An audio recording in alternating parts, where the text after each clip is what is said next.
Oh boy. Hello and welcome back, everybody. Hello. Who's Johnning? I don't know who these people are. Probably bots. Anyway, so we're gonna do some Monster Hunter again today. But few things I kind of wanted to. I don't know. Few things I wanted to talk about. One, we have some more Alvo stuff to look at. So I had done another post here, some decorations for the gun. You can very clearly see I'm talking about the trinkets that you can attach. There is audio, but it's just in-game noises, so nothing big. These are just two of many. I appreciate anyone who has come to the Reddit and actually given this an up rating. Working to try to get some of that new content that is being made by such a small amount of people. Trying to do more media work, get people out there. Reddit is a good place because there are so many people that traverse the Reddit page, whether it's on the PSVR, PSVR 2, whatever. I should probably start doing hashtags. I don't know how relevant that is, but these are getting a lot of views, which is nice. So thank you to everybody who has essentially gone over to Reddit and done some work. So actually we just got one more, another upvote, 14. The free-for-all signups is not going well, probably won't happen. Just going to put it out there. I've made an effort to do what I can to make something happen, and it doesn't seem to be boding well. There was a $5 fee. People question why that was. The reality is I can't pay for any more than what I already do. So I need people to actually put in money to create a prize pool. So it is what it is. The poll update. There are 4 upvotes for this, which is cool. But we had 15 who voted for a new map. That's what most everybody is looking forward to. Proximity mine, only a few. Motion sensor, only a few. New gun skins, that was mine because I love cosmetics. So you could see people are more excited about a new map. I put out Alvo Esports. You could see the esports scene for Alvo just isn't.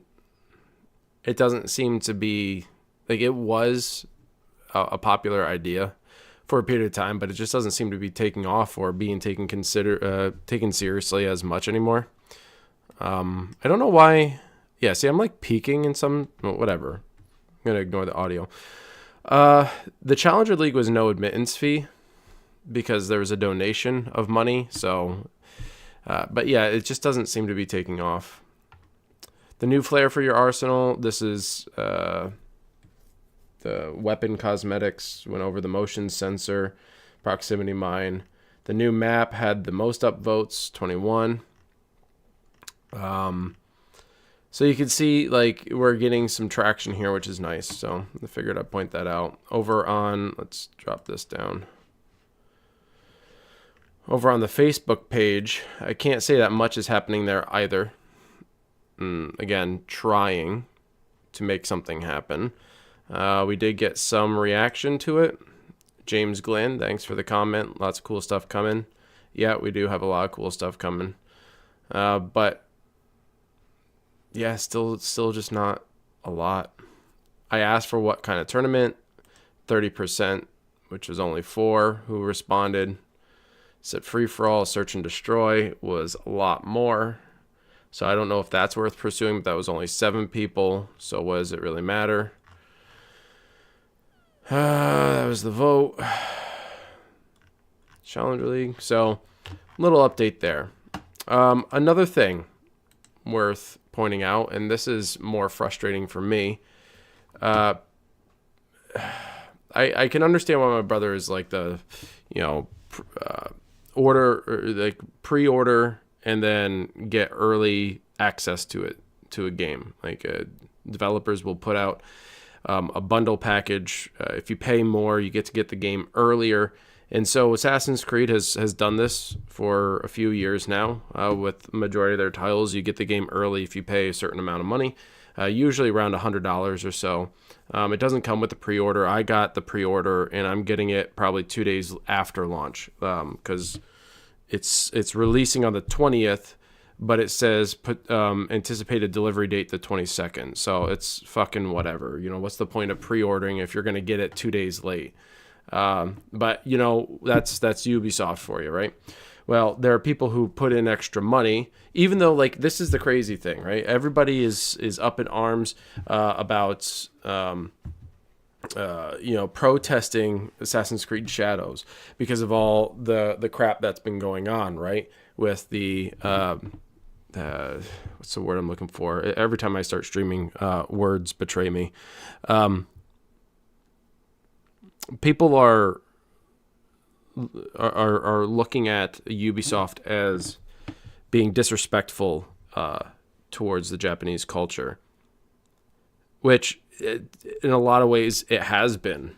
In fact, a lot of Japanese people, I say a lot, but like, some of the more vocal ones who are willing to go out there and chastise Ubisoft for what they've been doing, everybody's talking about not buying it. Put your wallets before anything else. Like, words don't obviously mean anything to developers, so speak with your wallets. Well, we have content creators who are pre-ordering Assassin's Creed, the bigger bundle that costs more, and yeah, you're setting the precedent. People who shouldn't be playing the game, who have been the most critical of the game, are still paying for the game. Like $100+ to get earlier access to it, 2 days earlier access to it. One person has already reached 100 hours in the game. I thought people were supposed to be speaking with their money. Like, I pre-ordered just the regular one. Hey, Karen. And why I'm frustrated about this is not because, in part, it's because people are spending the extra money when they're complaining about the company, but then they're giving them the extra money to play it 2 days early. And then they go and live stream it. Shroud likes Assassin's Creed, and he's probably not all up on the bullshit that's going on, right? So I kind of give him a pass, but there's so many people who are putting videos out about it. Obviously, I'm not really following them, but you see he's playing right now. There's people putting out videos that I'm avoiding it, which is why you don't see any of it on my screen here. Like Dashie, love Dashie. He's playing it. He's probably oblivious to all the controversies and stuff. But like, you're not seeing a lot of it here on my feed because I don't want to watch it. But the moment I got home and turned on my phone and went to go watch something, all I could see on Twitch and all I could see on YouTube initially was this. People streaming it. People putting videos up about it. I can't, man. It pisses me off to no end. So that kind of shit has just been it's so irritating, and I wish I didn't have to deal with it, but I understand where my brother's coming from now when he says don't pre-order, especially don't pre-order play the game early, because they're technically, if you really think about it, if you're paying $100 and you're getting it 2 days before the worldwide launch of it all, okay, no problem, Karen. Then you're actually getting it the day that it's supposed to release, and everybody else is playing it late. So just if you don't want to watch, any Assassin's Creed stuff until you get it, just avoid social media for like 2 more days at least. There was a video I watched. Or was it? I really liked it. And for anyone who hasn't played some of the previous games,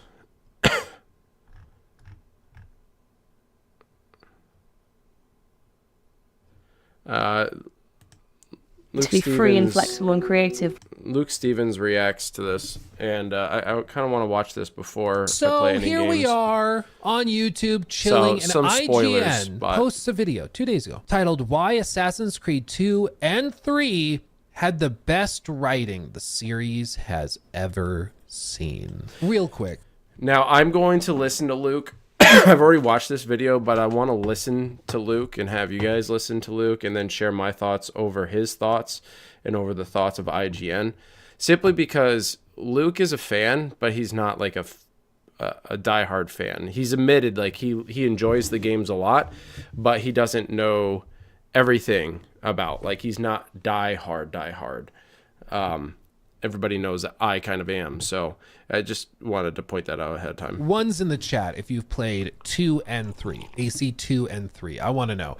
Because 2, I love 2. I love AC2. Nobody's ever going to, deny that. I love AC2. But let's also be completely real. 3, especially at launch, was critiqued pretty hard for the writing. Not just because Connor is like as dry as a pile of sand, but also because, like, you remember that prologue was like, what was it, 3 to 5 hours long? The prologue was ridiculous. So the criticisms were not related to the prologue at all. The criticisms were related to Connor's voice acting, and his voice acting is, I agree with Luke, very dry. It's very dry. He does have moments of emotion, especially when he's yelling at Washington. George Washington, in a couple other instances, like he gets really angry, but he's very monotone, very bland of kind of energy. And it was very jarring given the fact that Ezio was hyper charismatic, very relatable. It started out as a teen. I think he was like 17 or 18 when Assassin's Creed 2 started. And then you see Brotherhood in Revelations as he gets older into his 40s. I think he was 45 in Revelations or somewhere in there. And you see this charismatic kid turn into a very wise yet still charismatic older man. And then you go from that and you enter Assassin's Creed 3 and your main protagonist is not that. Like crazy. And I like 3 looking back on it. I think for its time it was an interesting experiment, but it's this weird game where it's like between old school, like, AC design and what they clearly wanted to do, which was this big open world, ambitious like thing. They had the whole like shipping mechanic as well, where they were going to have you like manage ships delivering goods along the coast, the East Coast. And eventually, they would They didn't start that in 3, by the way. I'm pretty certain they didn't have shipping mechanics, but they had, if I remember correctly, they had something in Revelations. I know that they had the stupid tower defense in Revelations, but with your Brotherhood, you can send them on missions and stuff. So like the mechanic wasn't new, it just shifted to ships because that was a highlight feature of 3. Utilize some of that technology with some of the other games that they would do in the next few months, few years. But I don't know. I'm not sure if I would agree that 3 had the best writing the series has ever seen, especially if you count the expansions. Because okay, this is a deeper cut. This is going to tell like who's an OG. One's in the chat if you played The Tyranny of King Washington. Did any of you guys play? It was a good expansion. The Tyranny of King but Washington. It was a little strange because it was that? more. That was the DLC. It was Ubisoft's first attempt to get into more of the mystical kinds of things. Expansion for AC3, wherein you fought in like an alternative timeline, a version of George Washington that had like promoted himself to king. And so you literally had like a massive boss fight on top of a pyramid in Washington, D.C. Or I guess it wouldn't be Washington, so maybe Philadelphia, wherever it was set. But you had all these magical abilities too that they added, and it's, in my opinion, it's like a weird experimental thing. It's wacky and crazy. The writing, though, is like beyond this initial idea. It's kind of like hilariously bad. I don't think it was bad. I think Connor, it was badly acted. Gets like downed or something, and then he comes to 6 months later out of a coma, and they just don't address it. See right here? It's been so long. 5 months later. Yeah, literally 5 months later. So like, he's saying like, oh, he was in a coma for that long? No, of course he wasn't in a coma for that long. I don't even think they said he was in a coma for that long. He wouldn't be alive if he were. He gets downed, okay? She's dead. You like lose consciousness. The title screen plays, and then it says 5 months later, like you've just been in a coma for 5 months in the woods.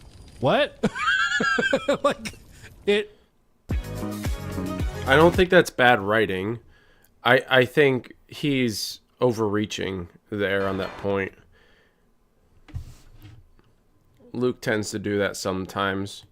It doesn't make a lot of sense. So anyway, there's a lot of weird little bitty things like that. That was Assassin's Creed Tyranny of 3. King Washington and that era. So it's a video on IGN's like saying that the best writing was in Assassin's Creed 2 and 3. Anyway, let's hear what they have to say, because they're going to argue that AC2 and 3 were the best the series had seen in terms of writing. And while they're describing this, I'm gonna have to think to the other games and see if I agree with that, because I'm like, well, like 3 of course ended, you know, the base trilogy, but like Unity had some interesting stuff. Syndicate kind of so. Origins I thought was interesting, so we'll see. The most memorable moments in the entire Assassin's Creed series happens near the start of Assassin's Creed 3, when Haytham Kenway has finished up rounding up his band of assassins in the New World. Or at least, the player is led to believe they're assassins. Haytham, after all, uses a hidden blade. You don't remember any of that? Is just that as was the charismatic expansion. as That was previous Tyranny series of Washington. protagonist As a Ezio Auditore, DLC. and has, up until this point in the campaign, played the part of a hero, busting Native Americans out of prison and beating up cocky British redcoats. Only when he utters the familiar phrase, "May the Father of Understanding guide us." May the Father of Understanding guide us. does it all become clear we have actually been following our sworn enemies, the Templars. I remember that moment, and you're like, what? That moment was good. Really brilliant. Really brilliant. It was the first time before Rogue that they drew a parallel between Assassins and Templars. And I think this was the tipping point of where the story was supposed to go. So just keep in mind, you never played the expansion. It was decent. It wasn't like, it was an alternate timeline. So it wasn't even canon. So you don't even have to worry about it. You didn't miss much. Except as Connor, you could turn into a bird or a wolf or something like that. I think both of them. But regardless, this was like the first tipping point. Now, Assassin's Creed 3 was supposed to be the end of Desmond's, like, it ended up being the end of Desmond's arc, right? The sad thing is that the Desmond arc is what kind of held all these games together, from Assassin's Creed 1 through Bloodlines to Brotherhood, Revelations, and then 3. Desmond kept it all together. So this was really like the final piece of the arc.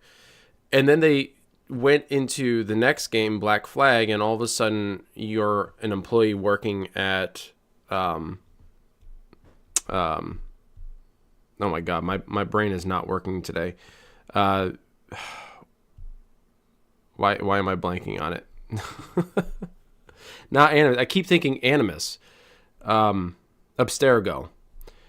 So you're an employee working at Abstergo, and now you're seeing like this crossover between, okay, are Templars really that bad? Are you being led to believe that Templars are actually the good guys and you've been playing the bad guys the whole time? And so they started tinkering with this idea, but they really went downhill because they like pushed a very extreme objective where assassins were good, Templars were bad, and then they really started splitting them. Assassin's Creed 3, if you exclude, I hate compiling shaders in a game. What do you mean? You're compiling shaders in a game? What, are you making your own game? But it was Assassin's Creed 3 and then Rogue were two of the best examples of showcasing how similar the Templars and Assassins were. And I think that's what made 3 so good, because you loved Haytham Kenway. Haytham Kenway is one of the Kenway is one of the best antagonists in the entire Assassin's Creed series. He's so good. In fact, he's so good that Oliver Bowden, when writing the book for Assassin's Creed 4, Assassin's Creed 3, he wrote it about Haytham Kenway.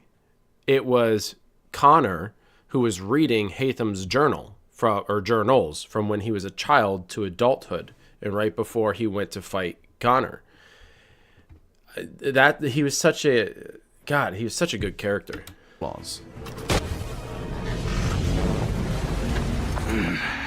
Why, Haytham? Your death opens a door. It's nothing personal.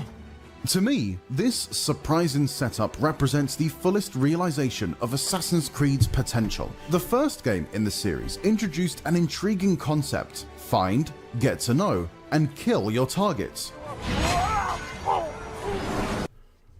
Yo, did you lose weight? Oh, I see. That's just PC, though. You'll pay for this. I won't have to worry about it, I don't think. You and all your kind.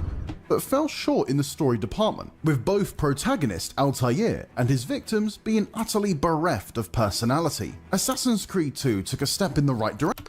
Altair wasn't bereft of personality. This is what I hate about people. It's like, yeah, he's not Ezio. Ezio set a standard for character, I guess, personality design. Like, that was all in the voice actor. Like, he took on Ezio, and Ezio was designed to be a charismatic character, sure, but the voice actor brought it out. Altair was a snobby bitch at the start who defied the order, the Assassin's Creed, or the Assassin's Order, and he broke all the rules. So he was snarky, he was very direct, and that's how he was trained. So I don't think he was bereft of any personality. In fact, he had a lot of personality, and if you watch him in Revelations, even, you'll see how much personality he actually had. I hate people who make comments like that because they're comparing him to Ezio. Ezio set a different standard, and now everybody thinks everybody has to be fucking Ezio. It's like, no, every person's a little bit different. By replacing Altair with the more iconic Ezio. Do not be afraid. I feel no fear, assassin. Only regret. This sort of like genteel approach to assassinations, which I recognize is sort of oxymoronic. It's something I kind of wish we had in modern AC games, because it's like the assassins didn't revel in the violence and the blood and killing people. They did it because they out of duty. It was part of their mission. It was part of their task. It's what they had to do with it. Even like with the feather, the simple feather. That's such like a simple thing. It was a code, yeah. They specifically, they didn't celebrate it. Someone wrote requiescat in pace.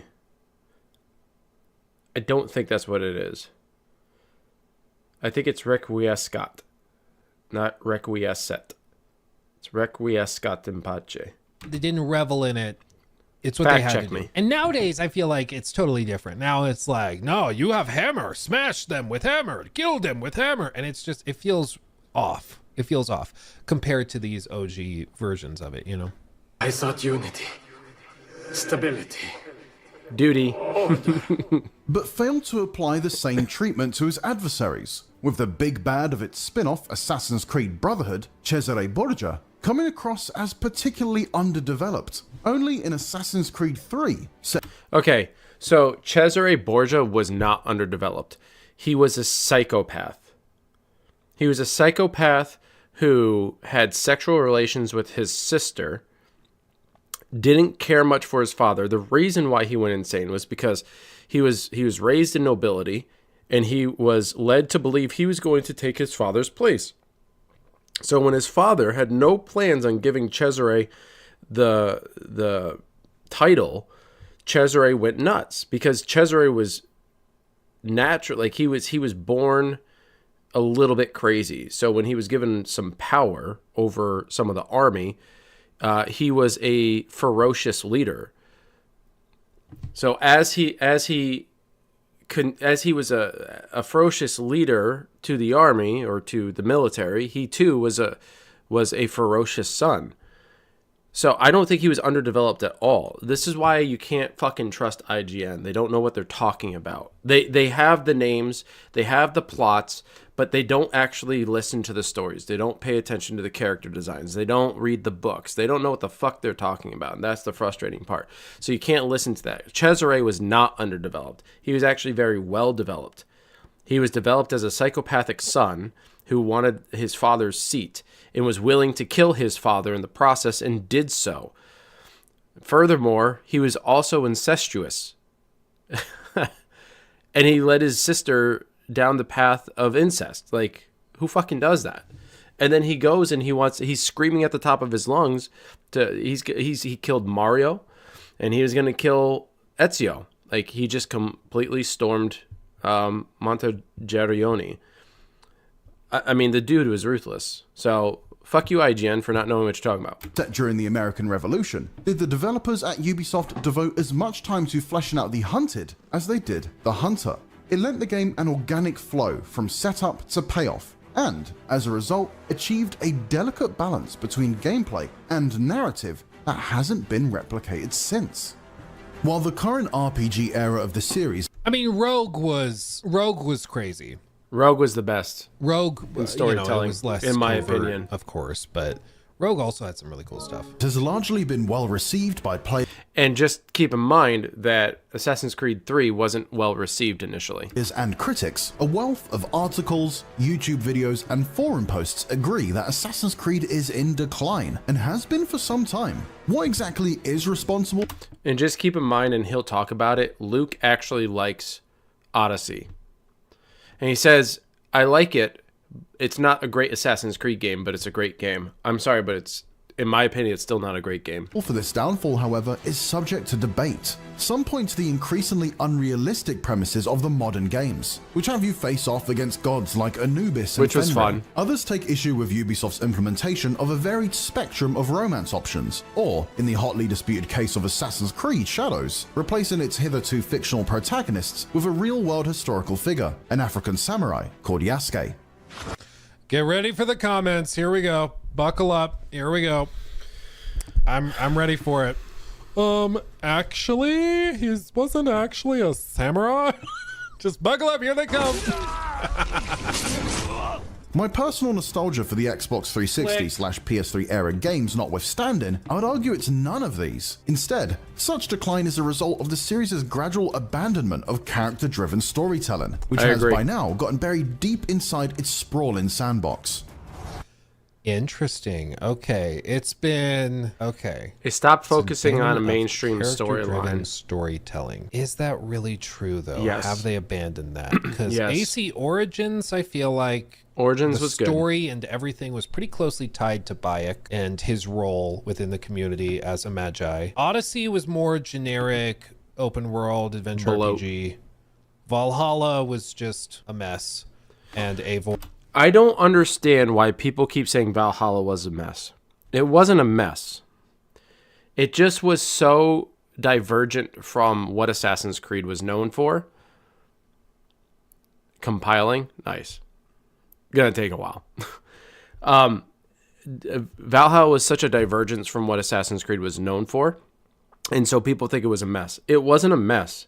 The story was actually quite good. As a Viking simulator, as a Viking game, it was a good game. So, like, I don't know what people are saying. It was a mess. It wasn't a mess. These are people who aren't, like, they can have their criticisms and they can have their opinions, as I do myself.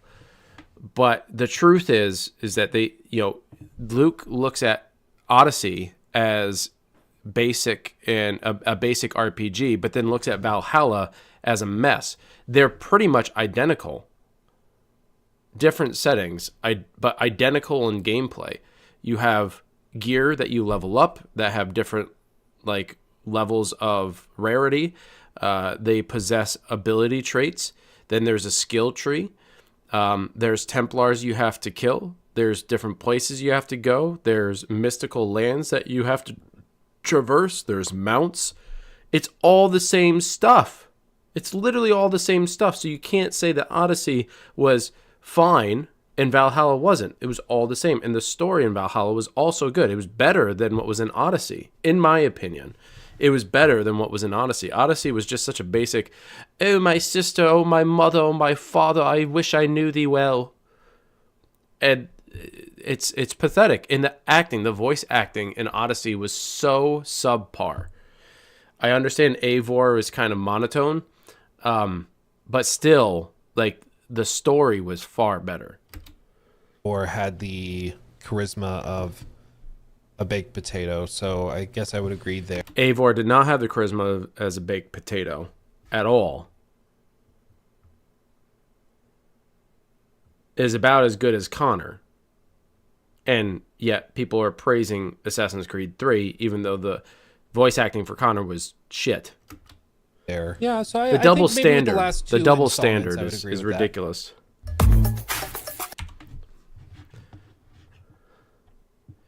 It's not a great Assassin's Creed game. All right, neither is Odyssey. Odyssey is more of an Assassin's Creed game than Valhalla. I'll admit to that. Speech.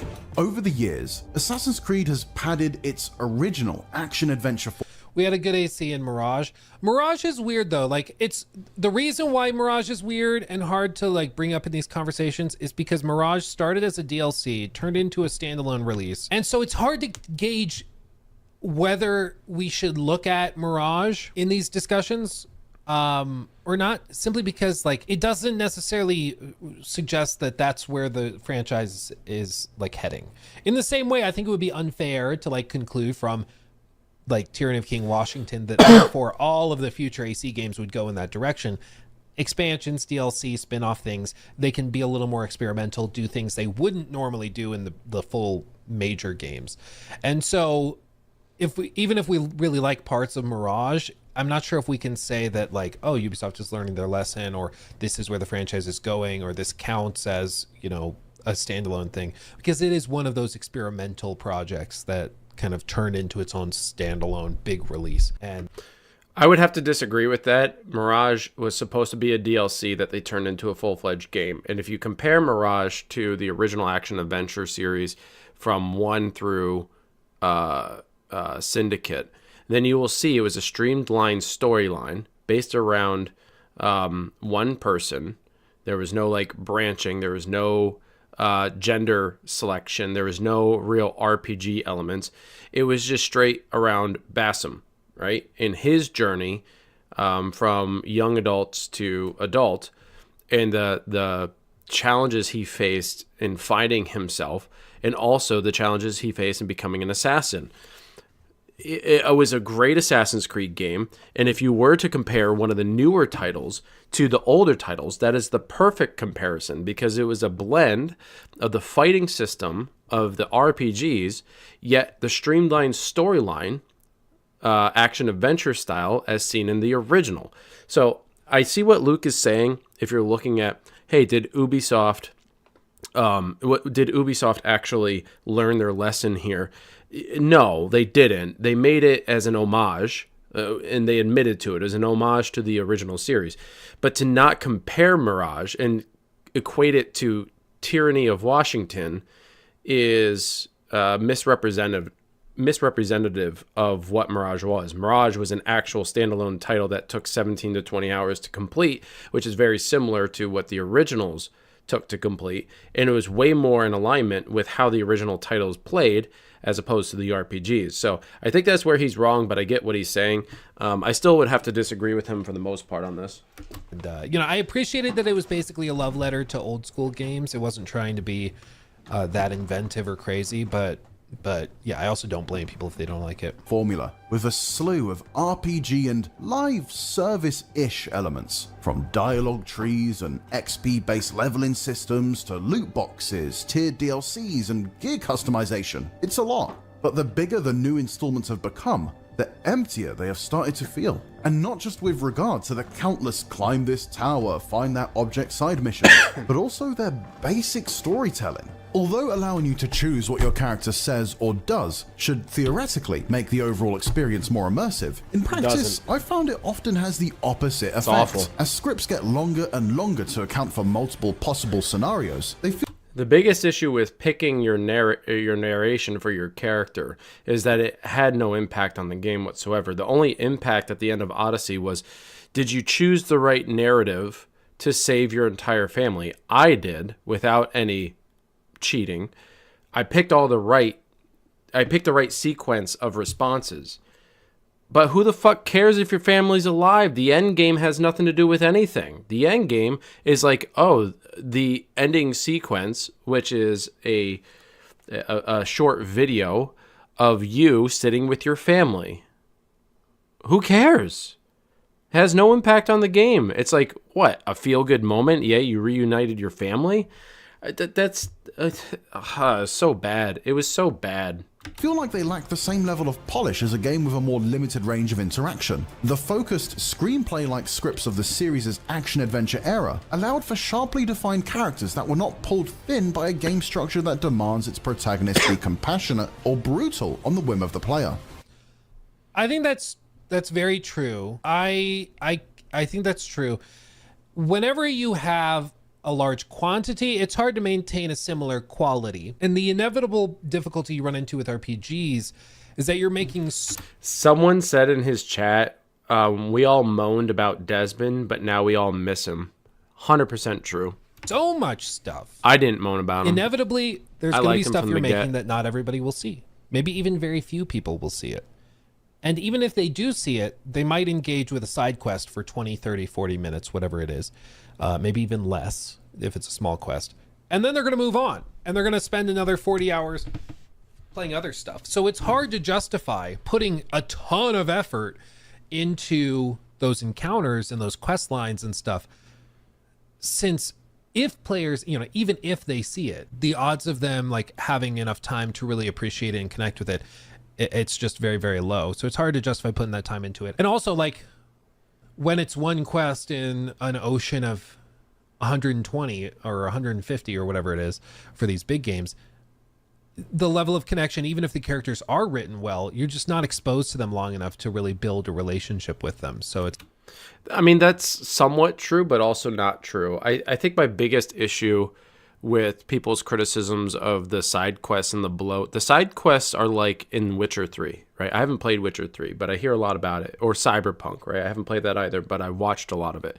The idea is to watch your main protagonist interact with the world and see how they relate with the world.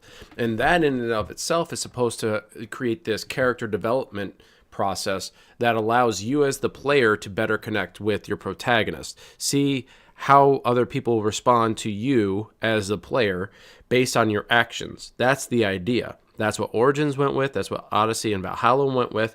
The side quests are meant to improve your understanding of your character and their influence on the world that you are now traversing. There are a few characters in Valhalla. I remembered a lot of the characters in Valhalla. In fact, I started watching Steve play Valhalla, and I was like, oh, I remember this quest. This is what happens. Like, I distinctly remember certain quests, and I distinctly remember who was an asshole and who wasn't. I couldn't really say that in Origins or Odyssey. I still can't. Odyssey was the worst. It's not that much of a surprise, that people don't feel that connected. The danger with these types of discussions, though, is that we can start to be like, look backwards through rose-tinted glasses. The previous games were really, compared to modern ones, very, very short. Like, how long to beat AC2? 19 hours. Valhalla was like 6,000. It's funny how they never bring up AC1. I think technically they just just people completely ignore AC1 side stuff. But AC2 like 19 hours. AC3, how long was AC3? 14 for AC3. Like, these were much tighter games, much more focused. Basically a third of the game was spent with Haytham. Like, Yeah, but that was amazing. so It's amazing. they could spend a lot more time slowly building it. But also, like, AC3, back when it launched, people complained a lot over the pacing, over the fact that it was so slow, and it kind of forced you to to just watch all these slow cutscenes and stuff. So it's important to at least remember what people thought at the time, you know. It's a me, Mario. Thus, while a game like Assassin's Creed Odyssey technically about has that. more content than Assassin's Creed 2, much of it feels wooden and underbaked. This unfortunately breaks the immersion. It's too often very obvious that you are interacting with computer-generated characters rather than complex historical figures. This is in stark contrast to the franchise's PS3 era, which in my humble opinion, has produced some of the finest writing in all of gaming. From Ezio's fiery "do not follow me or anyone else" speech after besting Savonarola, There is no book or That's- teacher to give you the answers, This was good. show you the path. Choose your own way. Do not follow me or anyone else. So good. Can I just say that that scene right there is, there's so much emotion in the voice acting, and you have to give credit to the voice actor. I'm terrible with names. I could, if I saw the name, I'd be able to tell you, yes, that's who it was. It's the fact my brain just doesn't hold on to people's names. So, but the voice actor is so good and was able to express so much emotion through how he said things. That's what made Ezio a good character. The same is true with Haytham. If you play AC3 and you play as Haytham, listen to how his words are expressed. Listen to when he actually teams up with Connor, how he interacts with Connor versus not only how he interacts with Connor, but how they both interact with the enemy and how their different approaches are very starkly in contrast. But the way he carries himself when fulfilling his duties, it's very, very different, and it creates that divide between the characters. In Haytham was brought up in essentially royalty in the Kenway household in England, and then you have Connor whose family or mother was killed, and he was left with a vengeful heart. It's all about the voice acting. It's not necessarily about the story. It's about the presentation of the story. to the tragicomic soliloquy Haytham delivers when he is at long last killed by his son Connor. Experience the When I watched this on my phone earlier, I never got this many ads. Spoilers. Don't think I have any intention of caressing your cheek and saying I was wrong. I will not weep and wonder what might have been. I'm sure you understand.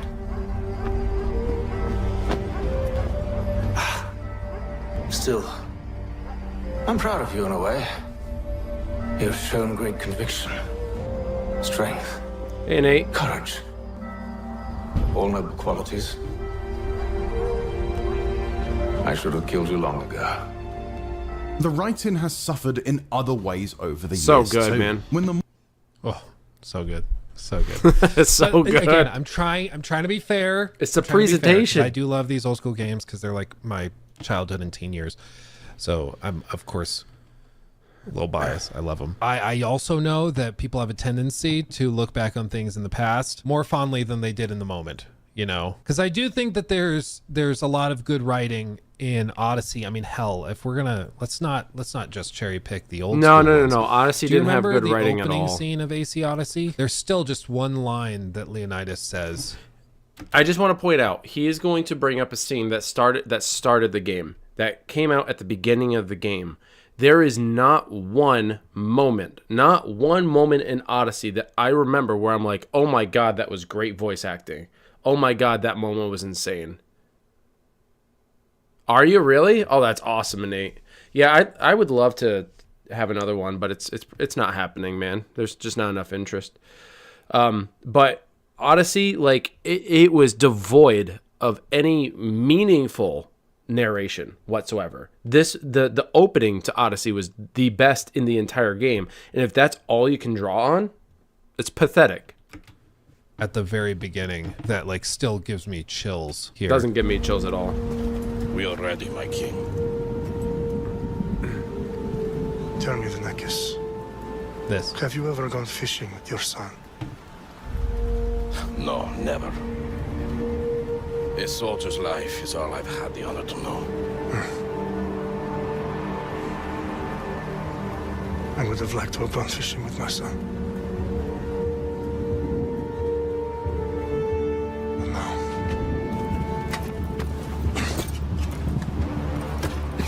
Let us meet our fate, shall we? Is that not badass? It's not. Is that not crazy cool? Like, No, it's not. Jesus. Just, I want you to think about Hatham's presentation to his son, talking to his son as he's dying, and hear the inflection, the change. Yes, and I did say before, and I'm not being, I'm not backtracking here. I did say before that each character, the way they speak, the way they present their narration, is based on the intended character design. And so in this situation, this Leonidas is planning on going to war, or he is going to war, and he wishes he didn't have to. He wishes he could have just had a life with his son. But there's like, it sounds very monotone, very bleak, and it's not. He like here Luke is saying, "Isn't that amazing?" It's like, no, that wasn't amazing at all. It was fine. It was good. It's kind of what you would expect, but it wasn't like, oh my God, 5-star acting, you know? It's crazy, dude. Oh, I've defended just don't Odyssey agree. for a long time. I've defended Odyssey for a long time. It's got its problems, but it gets way more hate than it deserves. No. That game. Not a great AC game, certainly, but still, I think a very good game. No, it's But not. anyway, let's continue. Modern games tend to And stick people give Unity shit. The people wanted another Ezio, so they got it in Arno. Talk about charismatic and fun, relatable character, and people fucking shit on Unity. People are so ass backwards. Yeah, we want another Ezio. What happened to Ezio? You gave us Connor. We didn't like Connor. You gave us Kenway in Black Flag. Oh, okay. Well, you know, yeah, he was pretty good. Love Black Flag. Everybody loves Black Flag, right? So that's like the game of all games for Assassin's Creed. Then you get Rogue. No one likes Shay Cormac, and then you get Unity as well, and people are shitting on Arno. They're saying like the character sucks, or like the story sucks, and it's like he's a young kid who's in love with this woman, and they find out that they're on separate sides. It's a Romeo and Juliet story, man. And he's charismatic and he's fun to listen to. Like the voice acting was superb in this game, and people shit on it. And then here's someone like Luke who is praising Leonidas' line at the beginning of a game that is actually bullshit in comparison to this. It's like it's ludicrous. Where's the objective standards here? to the easily it's digestible insane. dichotomy of assassins equal good and Templars equal bad. The earlier games went to great lengths to show that the line between the two orders isn't as clear-cut as it initially appears. In Assassin's Creed 3, each defeated Templar uses their last breath to make Connor, and by extension the player, question their own beliefs. William Johnson, a negotiator, says the Templars could have stopped the Native American genocide. What have you done? Ensured an end to your schemes. You sought to claim these lands for the Templars. Aye, that we might protect them. Introducing Nesca. Yo, did he add ads to this? I watched this entire video on my phone without ads. It literally had no ads. And now I'm watching it here, and it's ad every 2 minutes. Thomas Hickey, a hedonist, calls the assassin's mission unrealistic and promises Connor that he'll never feel fulfilled. Hugh. And 15 games later, it seems like he might have been right. Someone here says Unity had one of the worst stories in history. No, it didn't. You didn't pay attention to it. That's the problem. Boring to have a bad guy who's just comically evil and bad. Like sometimes you gotta be willing to explore the idea that the villain might actually have something, like a point, might actually be right. It's that moment of hesitation, that pause when you're like, no, you paid attention? Like screw you, but like You just didn't play it? you know, like You didn't. I appreciate Did you when watch you have some anyone nuance play and AC complexity there. Unity? And it's not as simple as just I haven't played it Bad live guy on stream evil like because all the bad way guy through. do You bad know, thing. Bad guy kill people. Bad guy hate people. Like that's boring as hell. It's boring as hell. It's why you like, watched a so lot of many Odyssey. sci-fi games that just rely on like bad evil aliens because evil aliens want to kill people for resources. It's like Yeah, no, you watched me play a lot of not that Odyssey. exciting. But you write a character that And has I their didn't own really care for motivations, Odyssey. that has their own reasons for doing what they're doing, and maybe they align with yours, or maybe they just have a slight different outlook on how to achieve the ends they need to achieve. You know, Ghost of Tsushima has an amazingly interesting, again, One of the best no spoilers, one no of the best spoilers, games ever. but like the final boss fight in Ghost of Tsushima, I thought was brilliant in so many ways. Like just how all of the themes for the entire game come back into this one moment, and you understand why this is happening, but you're not happy about it, but you accept it. You know, it's brilliant. Again, no spoilers. I gotta move on, otherwise I'll spoil it. But still, you should play. Someone said Odyssey wasn't the best Ezio, meaning, AC I'll tell you, game, but in it was better than Revelation most still makes AC me games. tear up every It's time I just see not it. true. No books, no wisdom, just you, fratello mio. Yeah, damn, dude. Ooh, yeah, pure cinema. Yeah, exactly, dude. Well, and I love when you place the seeds early in the game and the entire thing comes all the way over and arches all the way to the very end, and then it ties it up with a neat little bow. I love it. Stupid question. If a friend didn't play any AC games, what should I recommend him? I'm just gonna Like, move past that because I think it's a safe, maybe with, but if they, probably. Our ends will always be. Yeah. Here we go. Let's finish this out, though. Your ends will always be empty. Benjamin Church, who betrays Haytham, declares it's all a matter of perspective, and that the British, from their point of view, sees themselves as the victims, not the aggressors. Hey, Buddy Brown, another Tuesday night, another Englishman back in the chat again. Welcome back. One and they the thieves. It's all a matter of perspective. There is no single path through life that's right and fair and This is what I loved in the earlier games when they were really showing how much the Templars and Assassins actually were. Actually, if you listen to Assassin's Creed, the storyline Assassin's Creed 1, they made that connection from the beginning, how similar they were. They both want the same end result. They just have different means of getting there. So there really isn't a huge difference between the two organizations. It's just one wants to exert control because there needs to be an authoritative force, and then the other suggests free will to determine how their lives should play out. And that's the only difference. does no harm. Haytham, for his part, tries to shake Connor's faith in George Washington, claiming the country he'll create will be no less despotic than the monarchy from which the Americans sought to liberate themselves. An assertion which rings all the more true when we discover that the command to burn down Connor's village wasn't given by Haytham's henchman, Charles Lee, as previously thought, but Washington. By the end of the game, the player has more questions than answers, and the story is stronger for it. A warning to you both. Choose to follow me or oppose me, and I will kill you. It's also, they weren't afraid of having characters that have good and bad aspects. Like, they were okay with having a character who's an ally that you hate for various reasons, you know? Whereas it feels like, not just with AC, but a lot of modern, like, AAA games, especially RPGs, they try to whittle characters down into basic archetypes that are easy to digest and understand. And I think it reflects a broader trend in the industry, which is to make, We'll get to to Monster make Hunter games soon. that treat players like they're stupid. He's talking about Because general they have trends student loans. in Accessibility games. to, or if it's been done because they've hired people who are not really gamers, Yeah, more- we don't have to harp on that because it's more not Assassin's Creed related. simplistic and lacking in depth. And love to chase characters that I don't disagree with him on these points, by the way.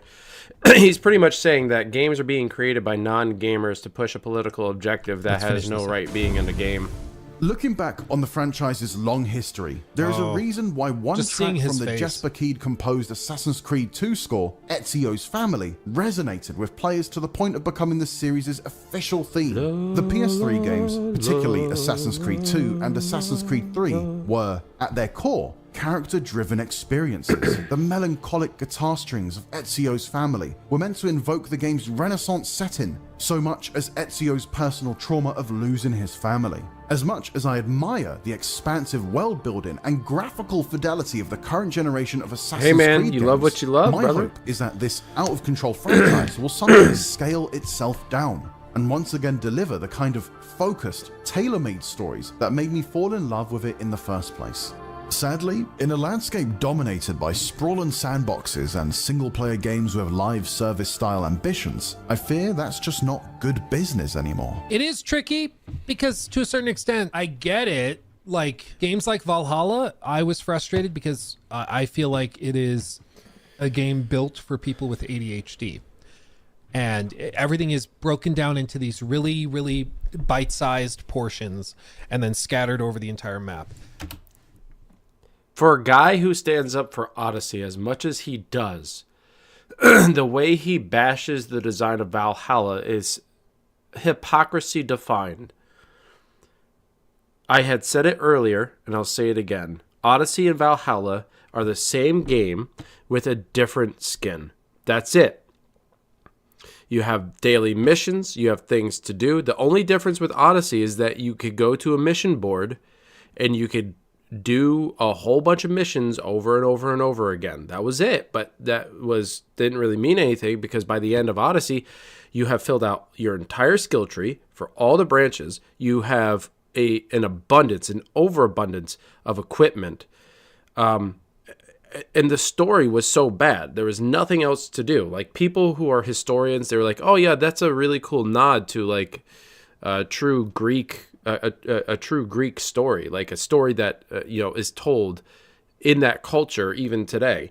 That's all well and good. That's fine. Like I can appreciate that. There are things to appreciate about Odyssey, but to tout it as one of the best in the franchise, and that's what people are saying. Like Odyssey is one of the best. It's better than some of the most of the other AC games. Is complete lunacy.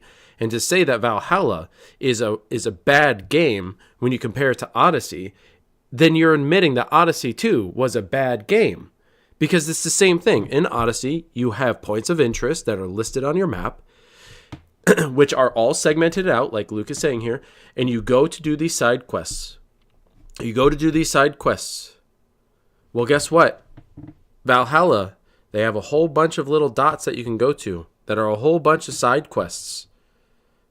There's a whole bunch of side quests. Wow, Odyssey, a lot of points of interest on its map. Valhalla, lots of points of interest on its map. All side stories, all side events, camps to overtake, chests to collect. Wow. Yeah, they sound so different. This is why, like, and I respect Luke. I watch his stuff all the time. Okay, I watch his stuff all the time. But people who are talking about, like, again, he can express his opinion. They can all have their opinion. But as someone who has played these games for hundreds, thousands of hours, have read the books, have listened to all the lore, Access the Animus, one of the best sources of lore you could possibly find on the internet. Go to YouTube, type in Access the Animus if you want to learn about the Isu, if you want to learn about any of the storylines. They're who you want to watch, okay? But he is looking at Odyssey, which is probably a preferred locale in Greece, to Valhalla and saying that Valhalla is worse. They're the same exact game with a different skin. Just saying. The hypocrisy is real with some of these people, and you need to be able to point it out. And so there's just not a lot of substance. It's like the quintessential junk food game. But I also, like, you have to acknowledge that it sold $1 billion worth. Like, it sold a ridiculous because it was number good of copies and microtransactions and cosmetics, and like it wasn't even that. Again, like, that's misrepresentation. It was number of units sold. Yes, it made a lot of money through microtransactions, but so did Odyssey. The truth of the matter is it sold more units than Odyssey did. It sold more units than Origins did. It's the most successful RPG in the AC series because it was good. And people keep shitting on it like it's a bad game. It's a bad game. Then why did so many people buy it and not return it? It sold ridiculously well. So, of course, they're like, how do we gauge the success of a game? Probably on how much money it brings in, you know?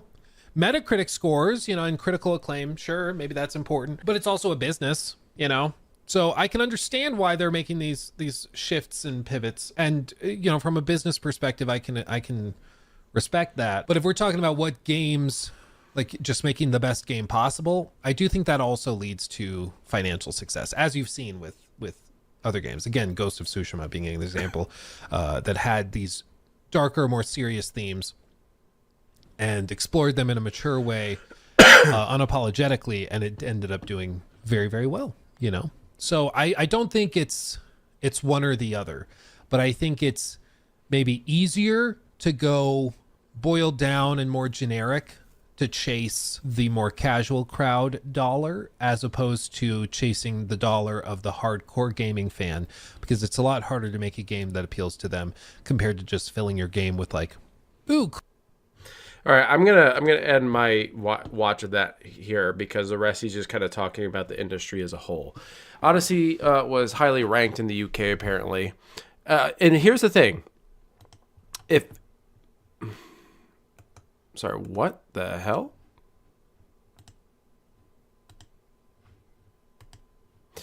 If people like Odyssey, all well and good. I ended up doing a second playthrough. Because I started with Alexios, and I played the game with Alexios, then I started playing through with Cassandra, and I put a couple 100 hours into the game in total between the two saves. I have 100%ed every single game. In other words, not the trophies. I'm not a trophy hunter. But I have gotten everything you could possibly get in the game, from weapons to armor pieces to items to beating all the boss fights, yada, yada, yada. I put over near 500 hours into Valhalla. You can like whatever game you want, and I will not hold it against anyone. And you can dislike whatever game you want. But in terms of an objective comparison, when people say that Valhalla was worse than Odyssey, they are being dishonest.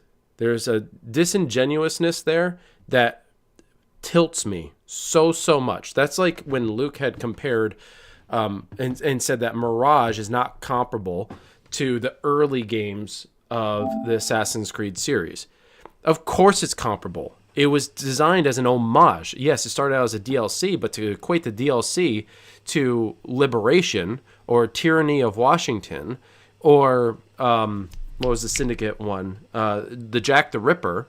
Like, it was started out as a DLC, and then they expanded on it to make it a full-fledged game. Yes, it is comparable to the original series. So I don't like the disingenuousness when people compare the games.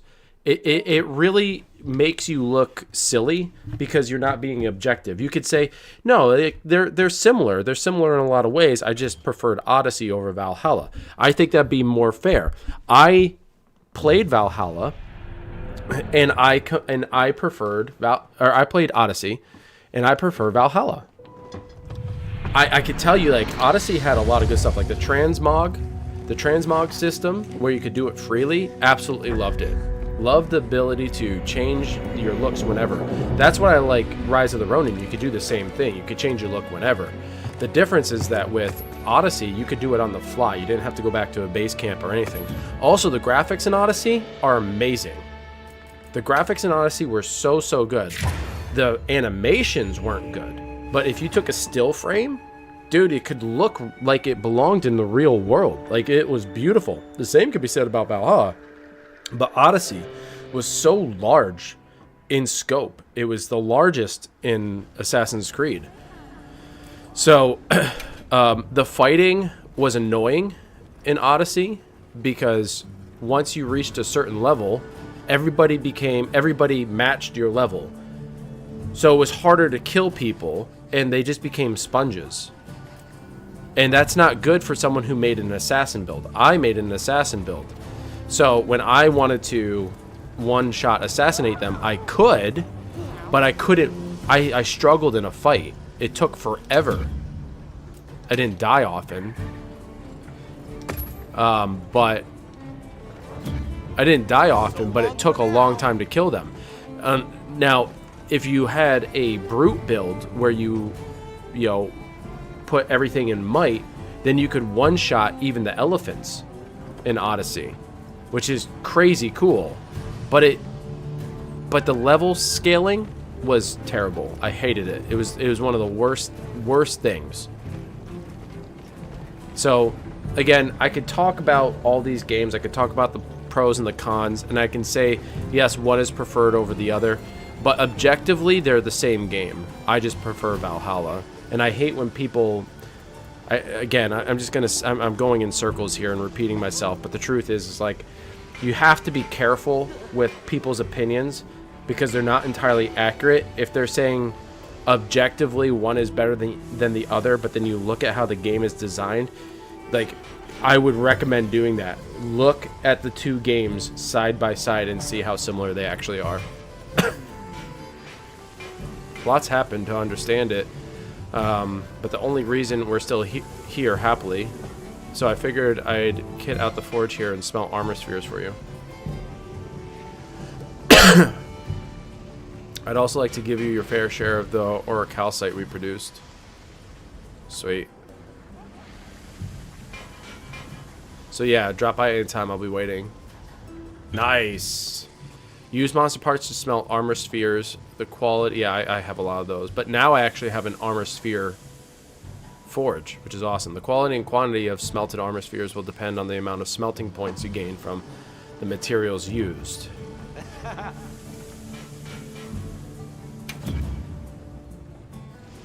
Festival shares. Yo. Equip spec light. Drearicite. Am I down for hunts? Sure. Orichalcite. Drearicite again. Agisite. Orichalcite.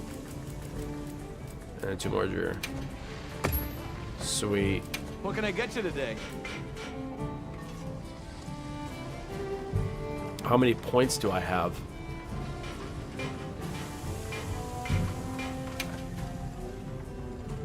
Where's my point count? Value 200. Oh, you could actually... Okay, you can smelt these into specific pieces of equipment. Oh, that's cool. I think I misunderstood kind of what it was saying.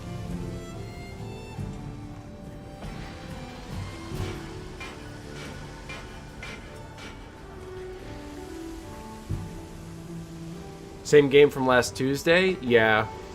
Well, here's the thing, Budgie. I have an issue with not completing games.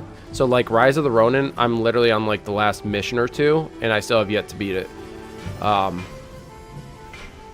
Sorry, Rob. I was just... I'm focusing on, like, multiple things. So, like, my enthusiasm's there. Yes, I want to hunt. We can go hunting. But this is cool. So any piece that I'm missing, I could easily just craft here. I love this.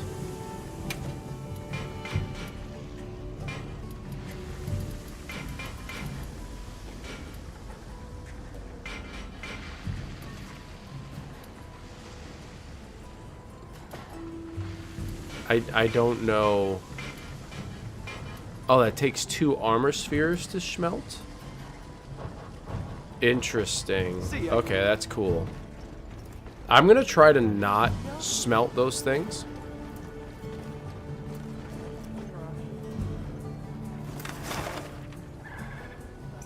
Wait, what's this? Item trade?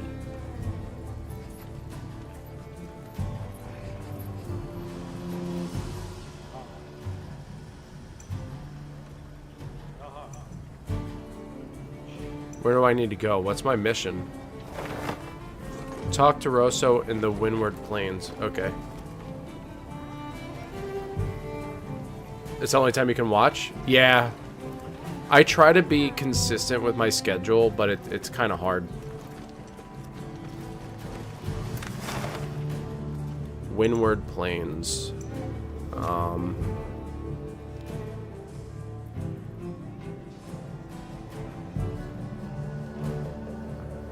How did I... What?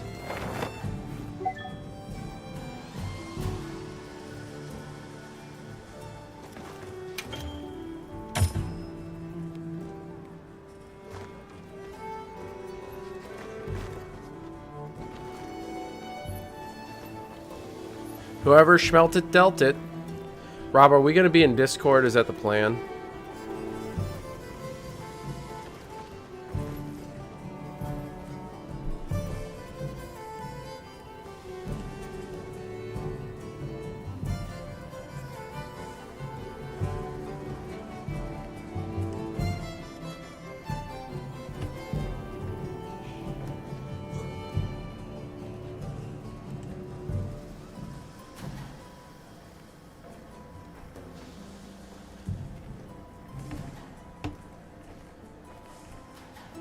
Hey, keep talking the big game there, O'Doyle.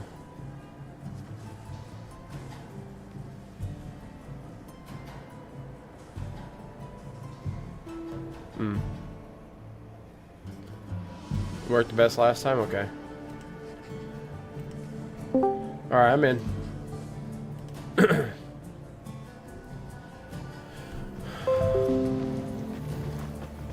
My voice coming? Yes, okay, it's coming through. Talk to Russo in the Winland Spirits. There's... yeah, whatever. Where do I need to go? Can I set a waypoint? I can. I want to travel there. I don't want it to... I pressed the wrong button. Son of a bitch.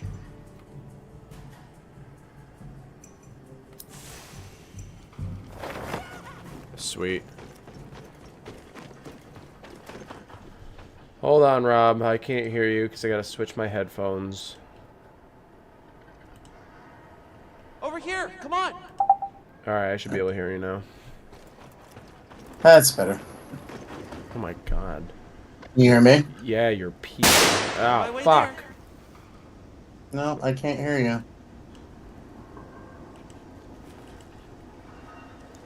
You can't hear me? Change your headphone settings. It's coming through on my Discord.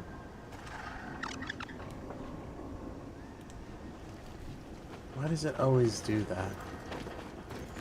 Can you hear me now? Yeah, I've been able to hear you. Okay. Can you hear me? Yeah. Wow. Wow. It's selected the DualSense controller's mic for some reason. Yeah, that's annoying, dude. Yeah. Well, I did some upgrades with the computer today, and so I unplugged all my USB ports, and so reconnecting them didn't go in the same spots, so that's probably what happened. Discord's like, I don't know what this stuff is. Alright. Do we want to get in the same environment? Yeah, we can. Hello, motherfucker. Hello, motherfucker. We can hop in yours if you want. Okay.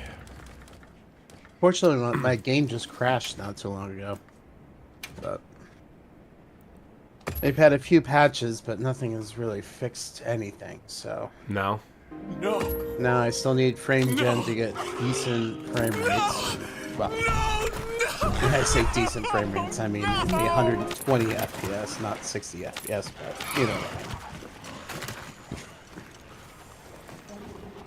mean. See, why doesn't an icon show up showing that you sent me an invitation? Hello, motherfucker. Cannot join environment link because the necessary conditions were not met. What conditions? It's a code, EA186A6. What? Maybe... Are you in a totally new environment? Have you unlocked a new world? No. You can spam all you want. That's what they're there for. No, dude. I haven't... I'm in the schmelting environment. You're schmelting? The schmelting. Alright. Let me try. Let me try something else. Hold on. What else can you try? Invitation list. Invitation sent. I don't know. I hit link party. Mm-hmm. Invite environment. It says invited to environment. It says that you were invited to it. Come from some ancient organic and I keep trying to go to it. All right, I'll disband it. It keeps getting me.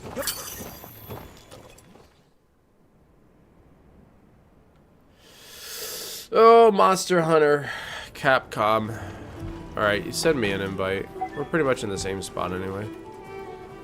Not really. I didn't get that far.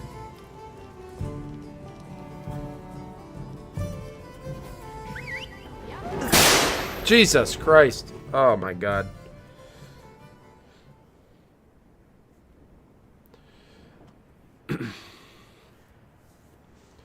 You're getting me, kid. You're getting me. Let's see your Pelico. Yeah, I'm coming. Coming hard. Whoa. Whoa. Oh, nice helm. Thanks. You're kind of a mismatch, though. You know, like. I know. I don't want to be, but I couldn't get the pieces for the other one. Not yet. No, I mean now that I got the Schmelter, it's doable. But you don't have your Schmelter yet. Every time you say Schmelter, it sounds so weird when you say it's a Schmelter. Schmelter Delter. Schmelting a pancake. Oh, a Schmelting a pancake. Would you like a bump in a blintz? Oh, I can do that too.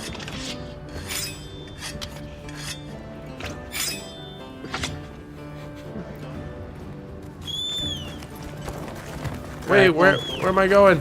Get off. All right, what do you want to do? Who do you want to fight? Let me just make sure I have. I'm pretty sure I.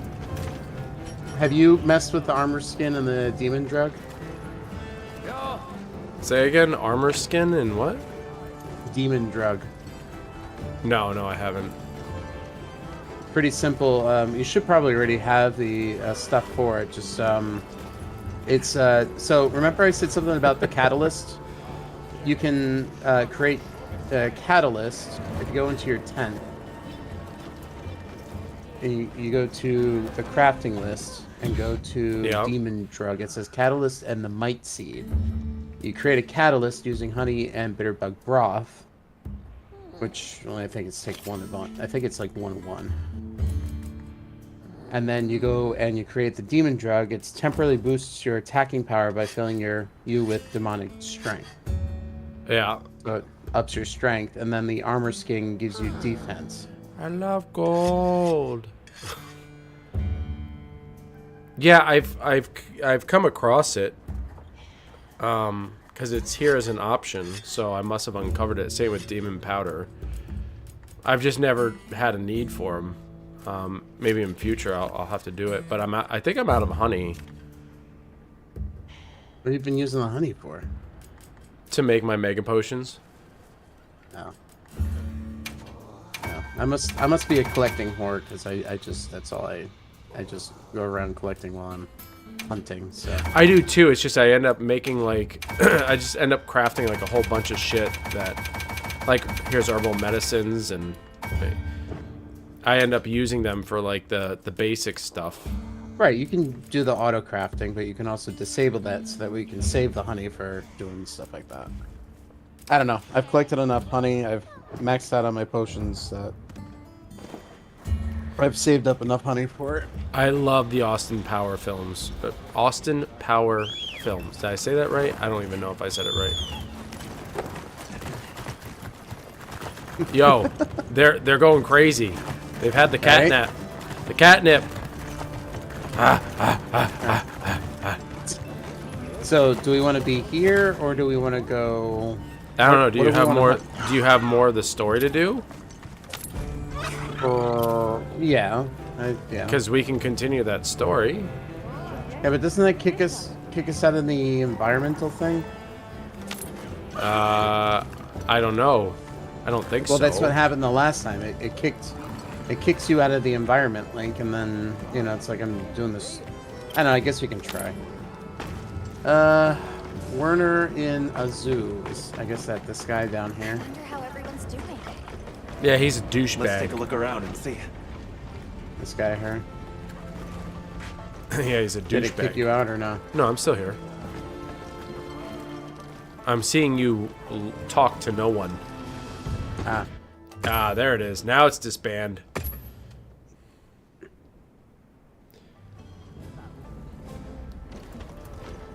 It's okay. When you get in there, it's gonna send me a link to join you. I can't skip either. No, enjoy the story.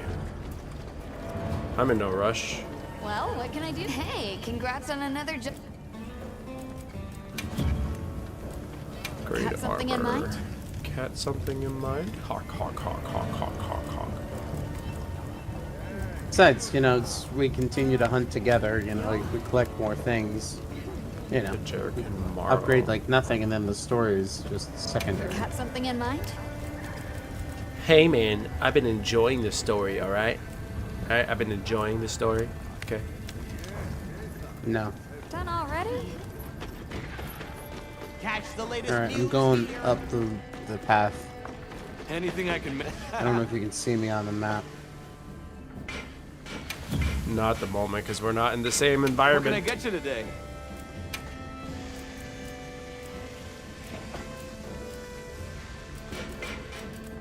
Jerkin. There's a Jerkin Ridge. It's not what it was, though, was it? Come anytime you need something. Out and sleeping? Alright, man. Have a good night. hey, Thanks for congrats stopping on in. another- Appreciate you. Anything catch your eye? No, it's a Jerkin Morrow. You're telling me I can't make a Jerkin Morrow? See you Whatever. later. Whatever.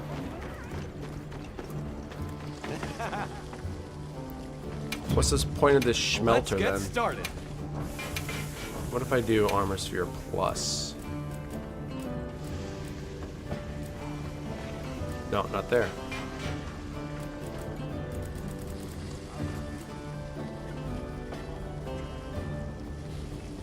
Why haven't I eaten my ration yet? See ya. Well, not worth it then. Alright, I'm going past 14. I'm going into 18, it looks like. Oh, you're down below. Yeah. Oh, it's the web of weaving and the weaving of the web.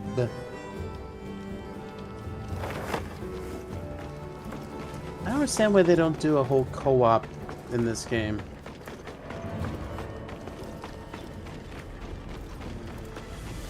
I mean, the story-based, that is. Yes, it is.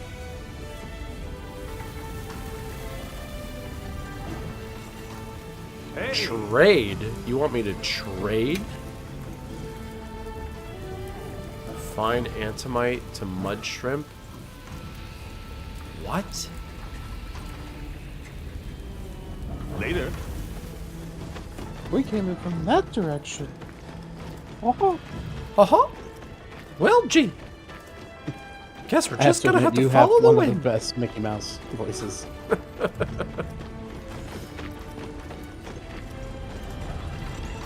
Does this go down or up? I think that goes up.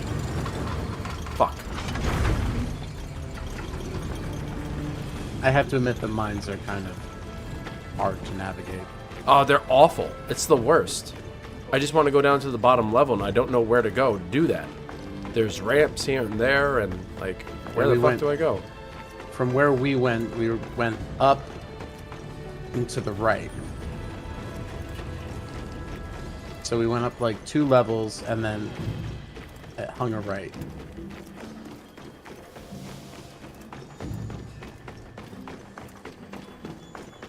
Oh, now we're in like some kind of chasm. See, I'm here. Now I want to go down. How much further did you get into the game? I think so. I finished this area. That's as far as I got. I finished this area.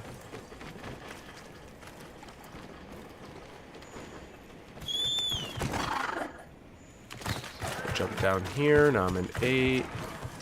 Oh, I don't want to face that thing.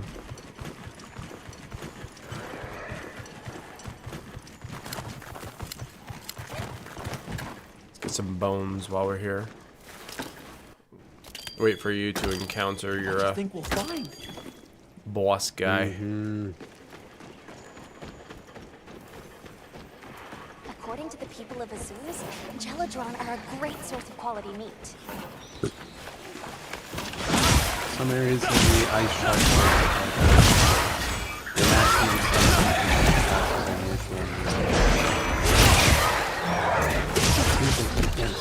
or make a hot drink.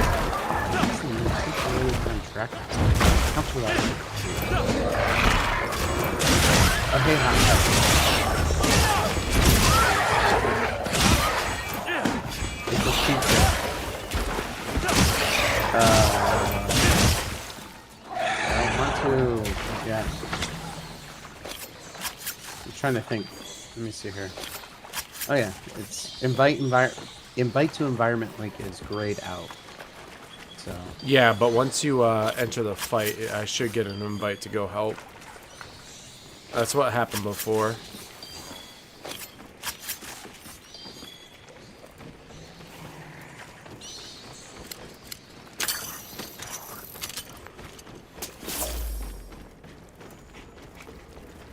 All right, here's the. Is this the fire? Ah, yes. This is where it brings me down.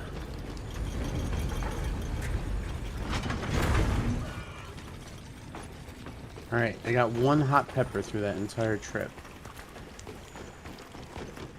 How am I supposed to make a hot drink? Just buy them. Promise you. It's the best way to do it.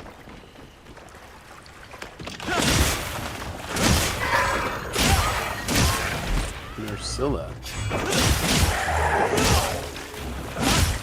Why is he talking?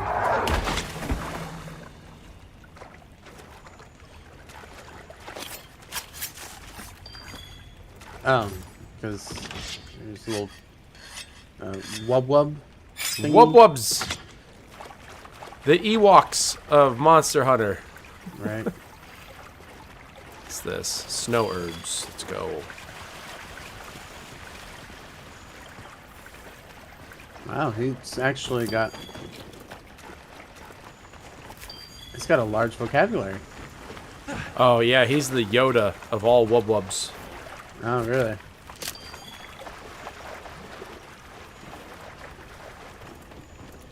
When is it ever the job for the guild? They always come to me for help. Isn't that annoying? It's like, why are you appointing me these jobs?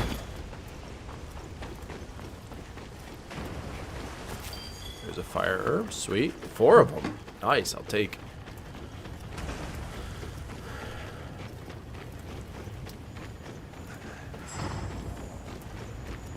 What intense heat! It's dangerous to linger on the lava. Alright, I'm gonna be hopping in.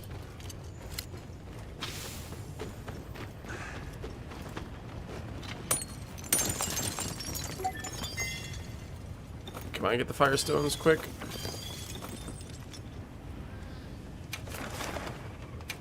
Okay.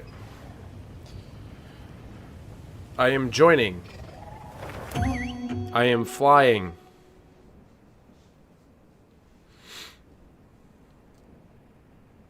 I am loading.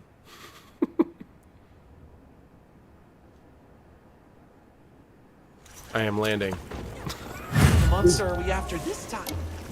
Tell me more. Tell me more, tell me more, tell me how does he taste? Oh, I'm sorry, those aren't the words? My bad.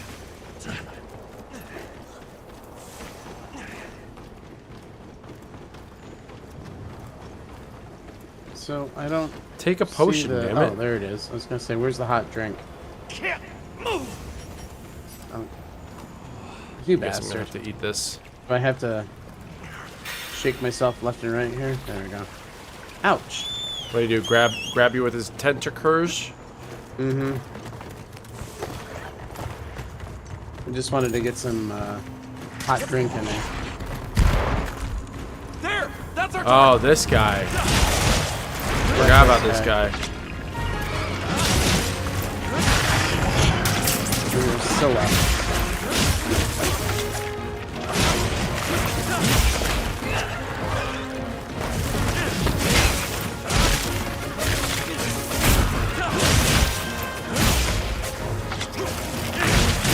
he does that little thing where he spits out his tongue, that's a weak spot that we can exploit.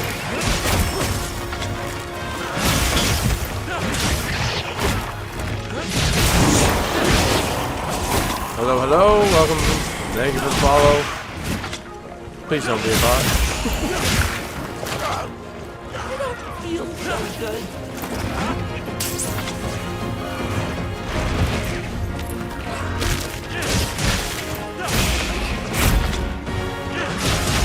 You like staying on your mount there? It's, I mean, he's distracted by you and everybody else, so it saves me some time. I don't have to worry so much. Oh, thank you. The heck happened? He fell asleep.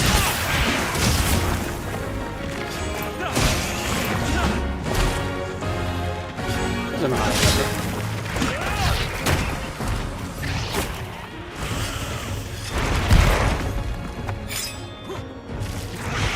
All right, let's get some big hits here.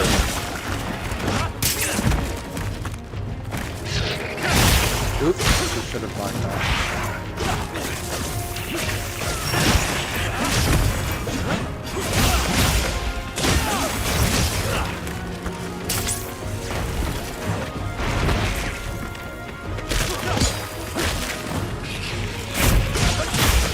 Heal up real quick.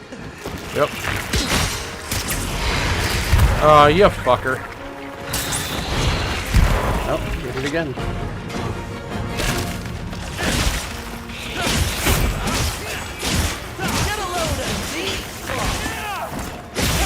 No weak points yet. There's one. Got him.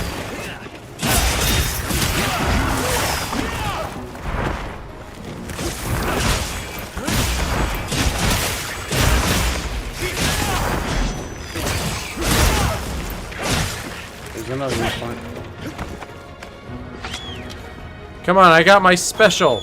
I'm all spirited up. Don't run away from me now, bitch. Yahoo! Good timer on those. Why am I losing?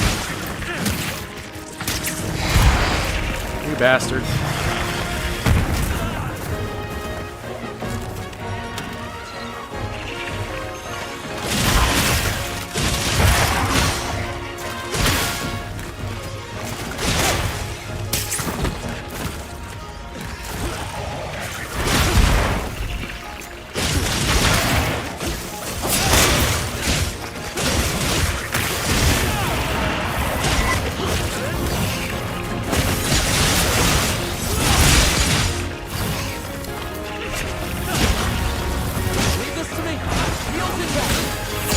Thank you for the heals.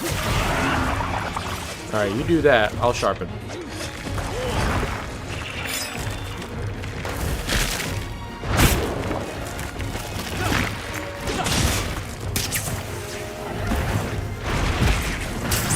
you think he's Spider-Man? He thinks he's that cool. Weak point? Oh, you bitch. I didn't know you were looking at me. Looks like his underbelly's weak. Or is that his head? No, it's its head.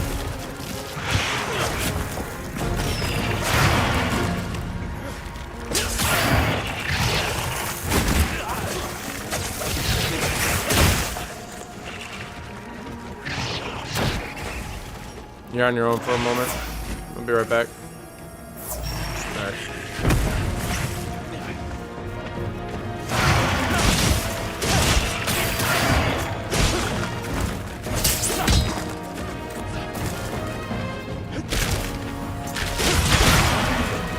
Alright.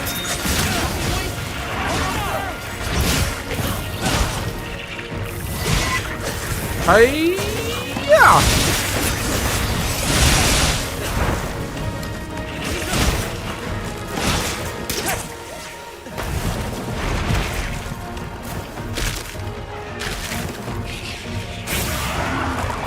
Nice. Well, that was rude. my god, I rolled right into it. Oh my god.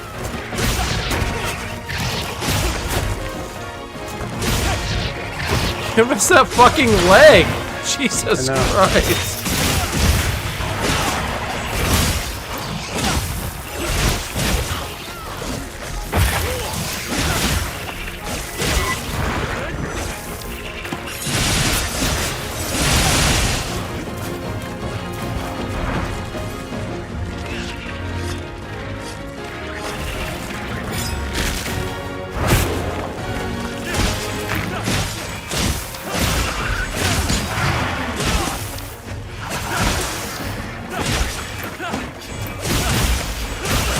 Hit him in the booty.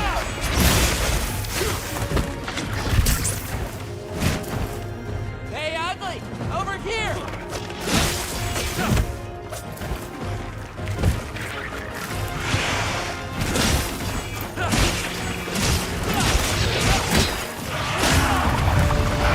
Goodbye.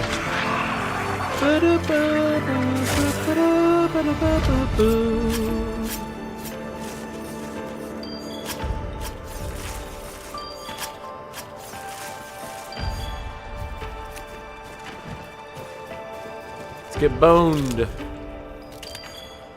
No. Frozen Iceborne. That's a new one.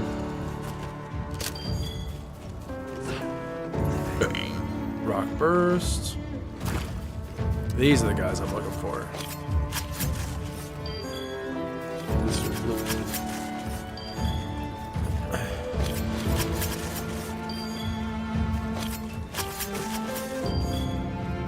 Are they praising us? Either that or mooning us. The next fight that we have is against like an octopus-like creature. He can be tough the first time out, but his first phase is relatively easy, staying on your mount and just riding around and hitting each tentacle. You'll save yourself a lot of health, for one, and two, like, well, I guess that's it. You'll be able to save yourself a lot of health and like rations and whatnot. Because outside that, like, you have to learn where his head is, which direction he's facing, because if you don't see the finer detail of the character design, it's kind of hard to tell where his face is. But once you learn him, he's actually pretty easy to beat. First time facing him, I was like, this motherfucker. Blast Nut? I don't need those. So we're talking to Rove. I'd like to know more about this area.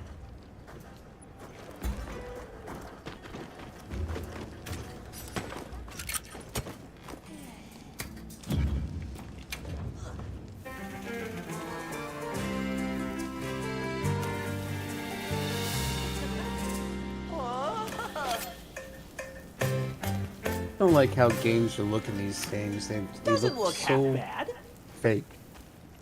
Games? Yeah. Like this game? Mm-hmm.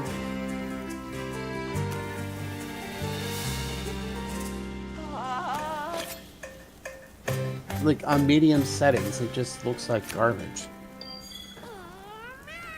Medium is like, you know, normal. It's like the standard settings, how it should look. Kind of, you know what I mean?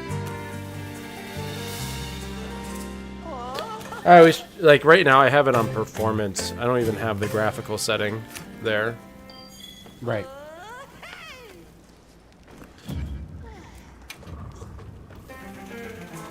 Cooking a lot of meat. I got a lot of well done steaks.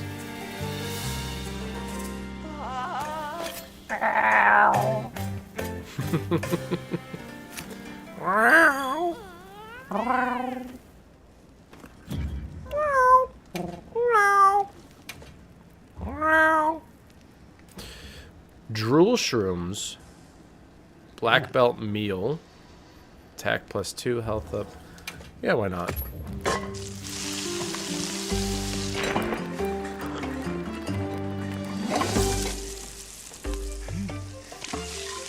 so I can't grill meat. Did I put all my meat away? Is that probably what that is?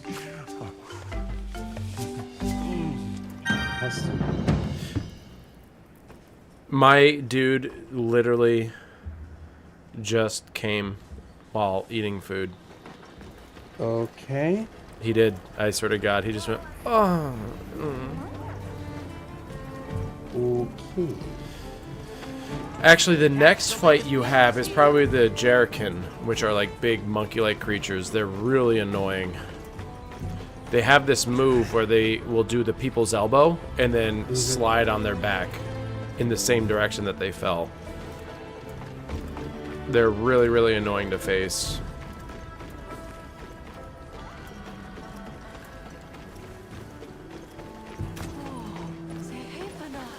You know what I don't like about Wilds? And this might be a little...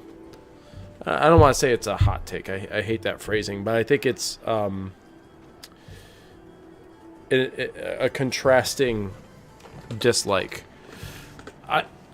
I kind of feel like sharpening the weapon is too easy.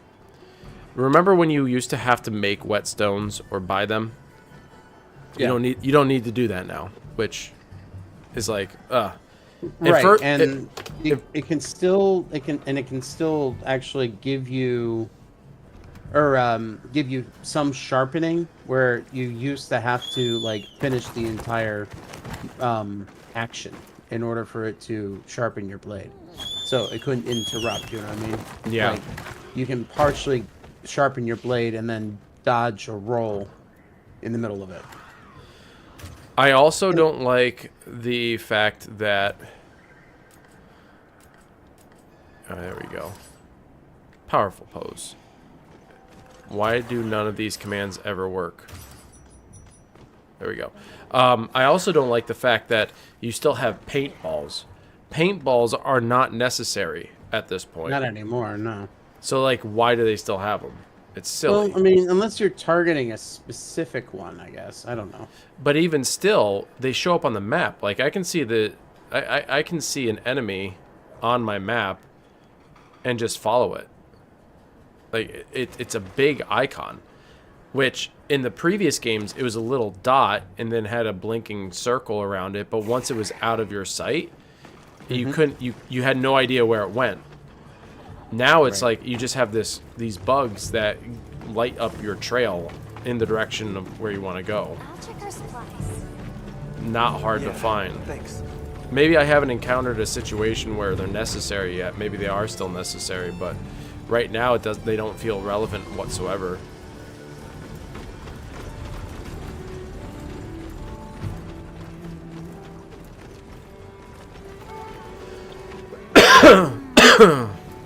Well, what can I do? Hey, congrats on another job. Oh, why thank you. Anything catch your eye? So I just faced... What was it called? So Donna.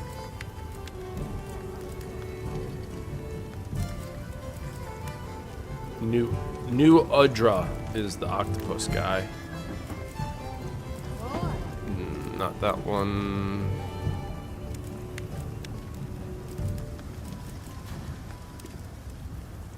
Was this the...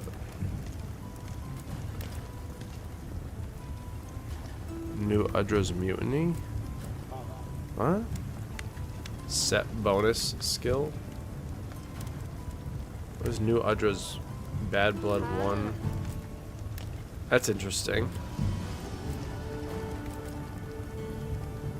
Ah, the Nursilla. Okay, this is the one I wanted. Look good. Alrighty. Perfection. No, I don't want to equip it.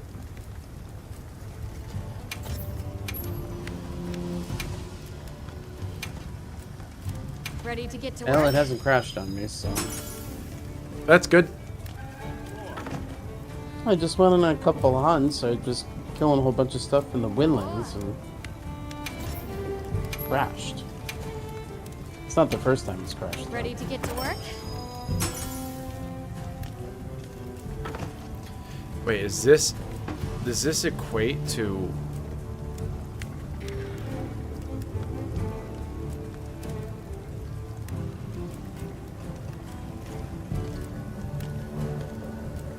These aren't leveled up? What?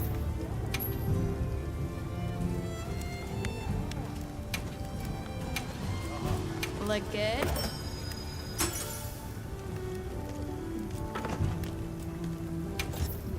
Defense is a little less, but Look good. what is this? Irabami. I'm ready to work. Irabami's a serpent-looking thing.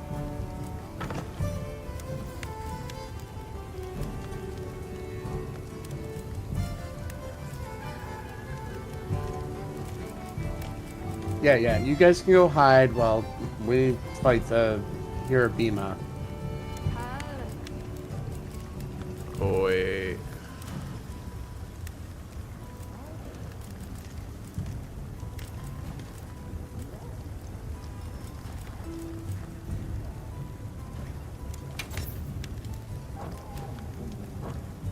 Come back anytime. So I upgraded those. And a Jerrican has appeared. Alright, go to my equipment, change equipment. The Udra helm. Okay, that's down.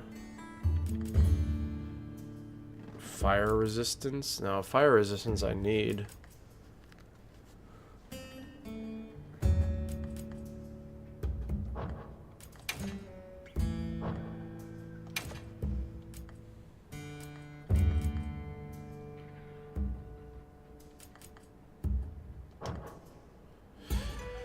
One thing I haven't figured out are the decorations. I can't... Oh, wait. I can now? What the fuck? I couldn't before? Speed eating. What's dive drill? Allows you to do a dive evade when facing towards large monsters and extend the dive evade distance. Nah. Increase the damage of explosive items. Increase the number of items you gain at gathering points. So one's at bone piles. What's adapt? Negates the effects of heat and cold. Grants protection against environmental damage, such as... That's nice. Yay! That's awesome.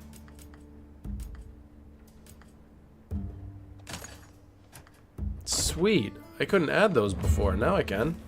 Woohoo!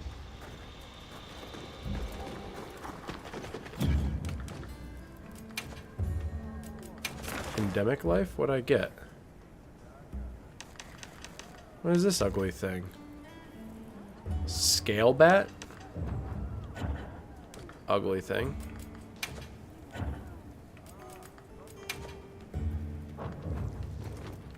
Alright. While I wait for the invite, I am gonna go kill. I hope.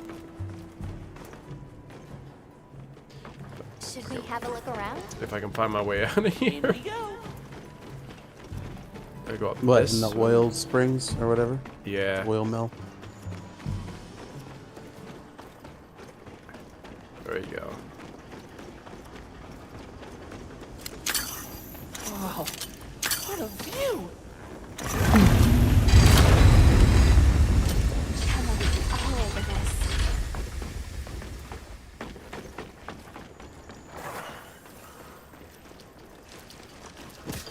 Get some dung. Pick up some poo. Really? Yeah. Did you know that if you shoot the dung in an area where there's like a lot of enemies, it'll make them scatter? Mm-hmm. Which I appreciate. Yeah, Yeah.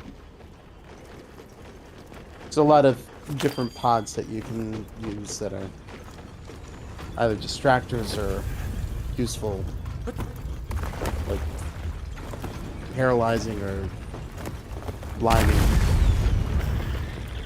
Did I kill that thing? I did not mean to kill you. But since you're dead...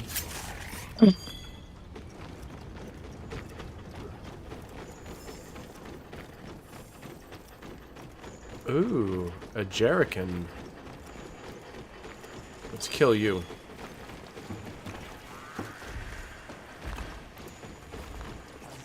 Hey, buddy. Here we go!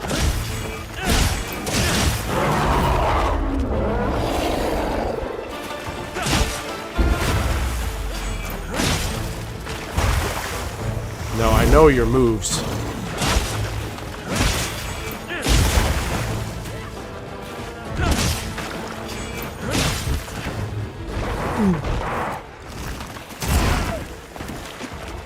Saw that coming. Still didn't do anything about it.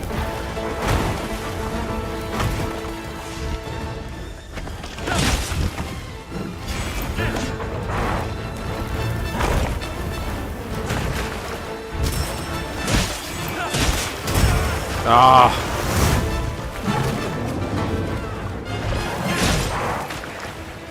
Always an ancient civilization. God, I hate facing these guys.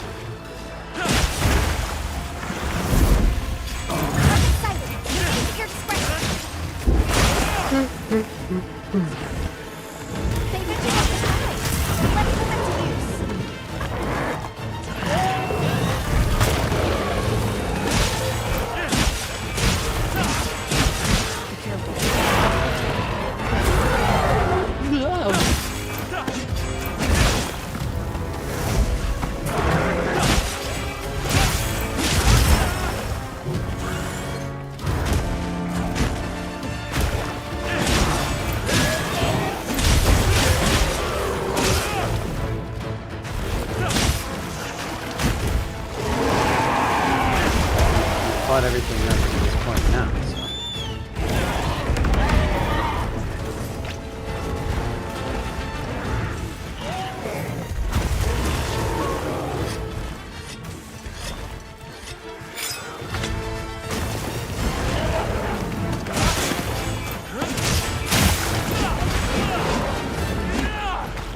No, yeah, here we go. You're Obama. That is a new move. I've never seen that move before. Get me the fuck out of here.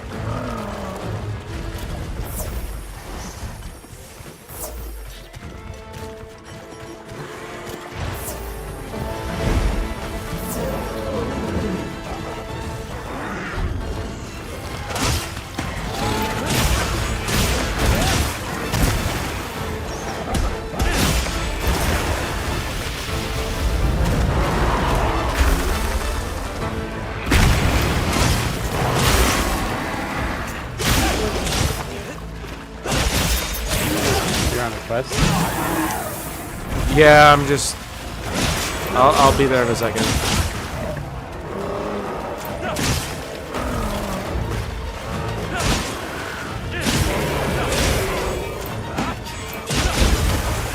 Looks like it's moving to a new area.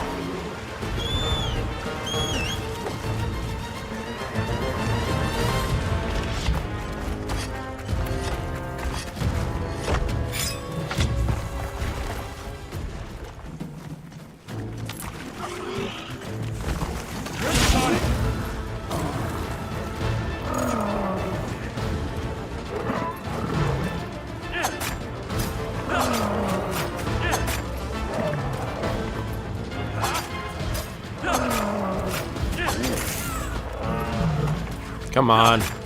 There we go.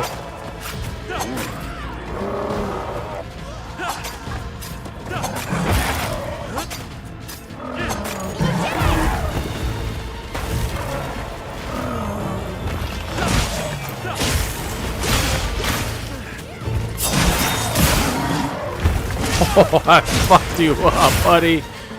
Oh, you got fucked up.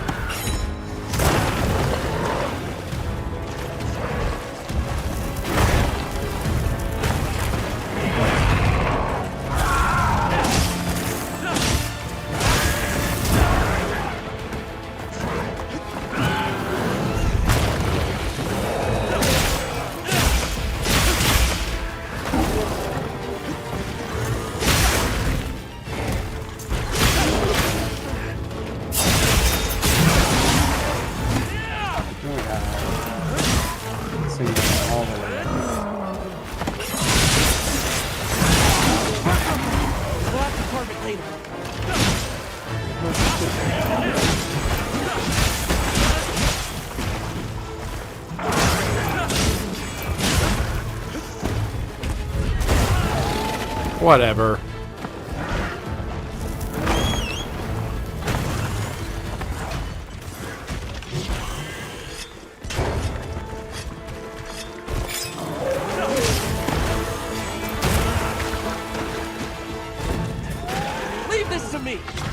inbound. I don't feel so good.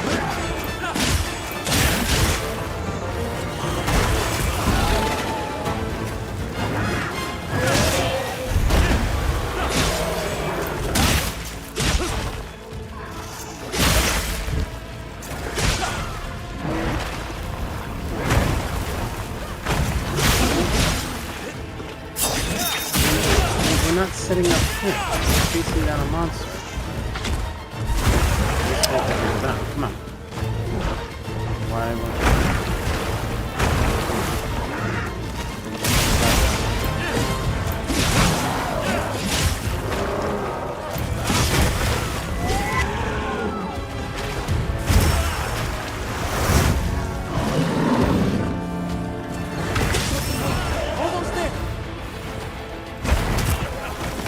What the fuck is going on with that?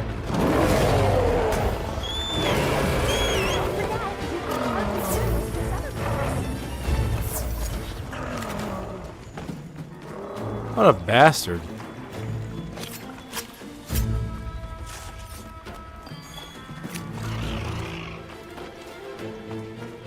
What do you suppose this is?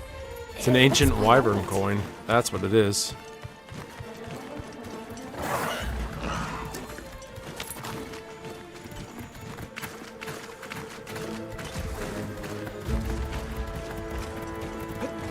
I didn't even know this was the path.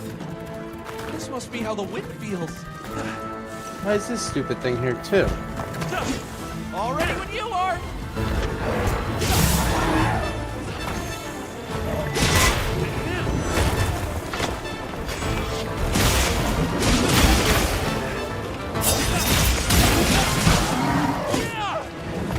You're gonna leave me alone, right?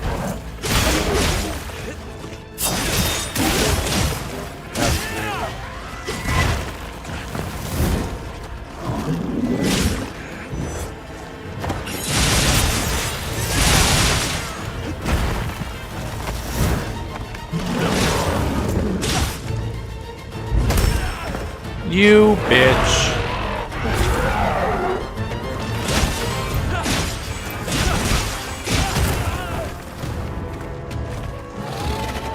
Hey, why didn't you heal me before?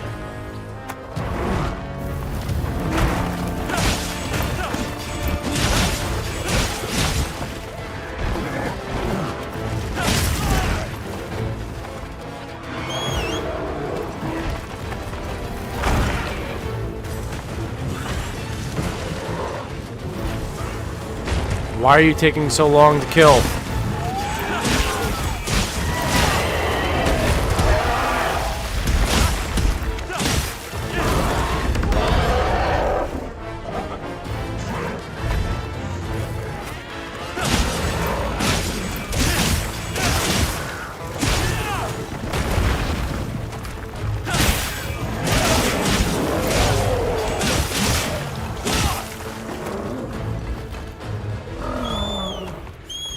Running off again? This way to the shock trap. Why would you put a shock trap down there? Oh, better collect this trap. Yeah, collect it.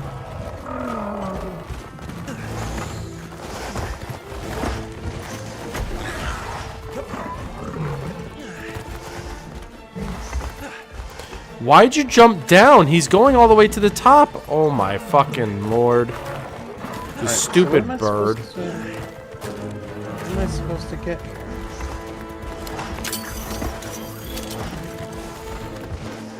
I hate that it says check supply and I don't need to Oh, check the for optional? anything. Yeah, I guess. Yeah, I don't know. I ended up getting it, but I don't remember doing anything other than just making sure my inventory's full.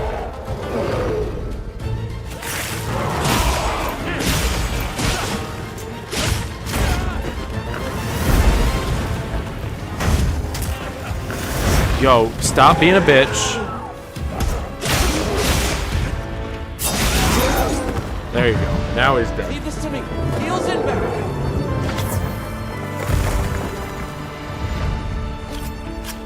I hate Jerkins, man. They're so annoying.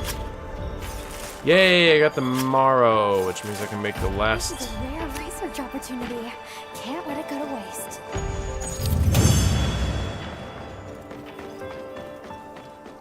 So, where to next? All done. Now let's continue our investigation.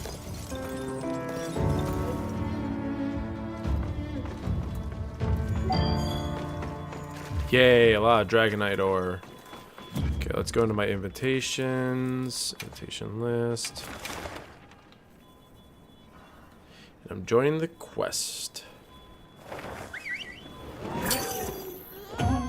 Yeah.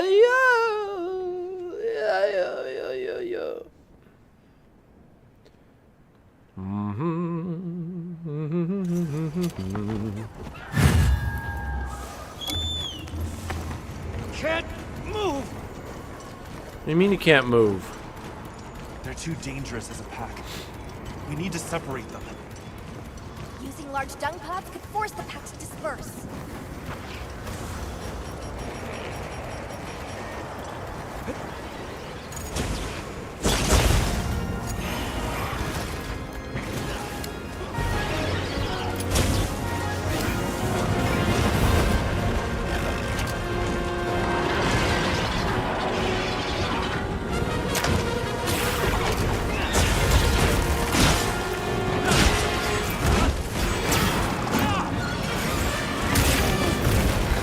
Hang on tight.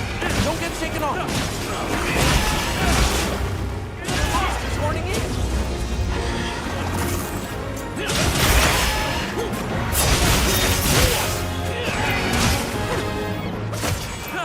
Got it on the ground. Go on the offense.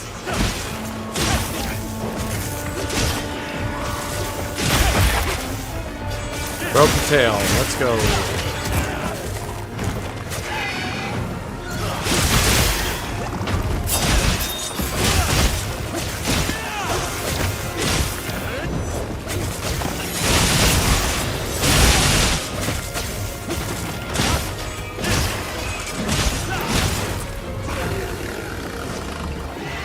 Come to the shock trap. You know you want to.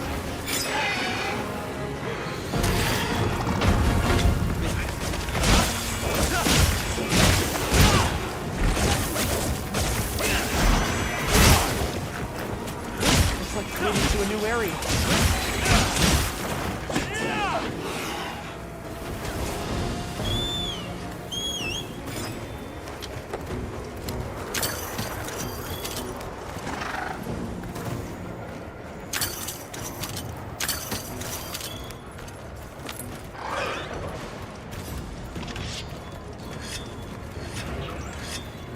We're off to kill the lizard, the terrible lizard of Oz.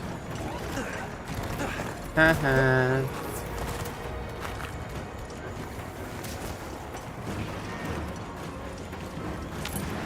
Come on, Secret, can you go faster, please?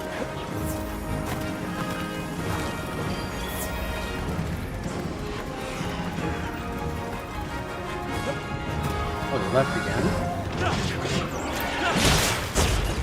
Got up thinking we were gonna fight.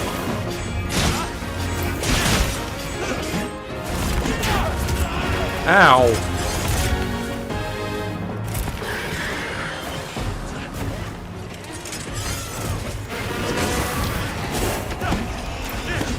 God, these things move so fast.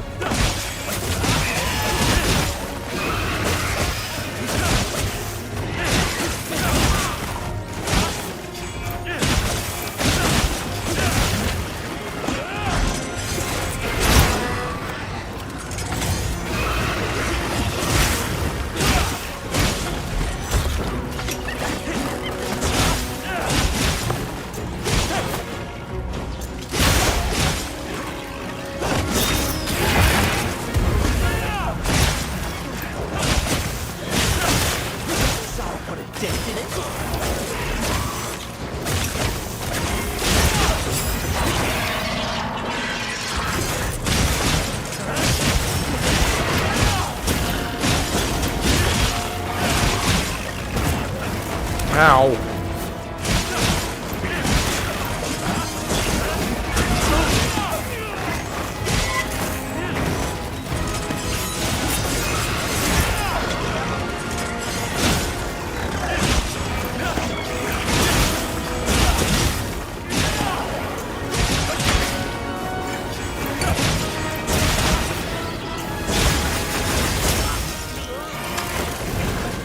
I'm frostbitten.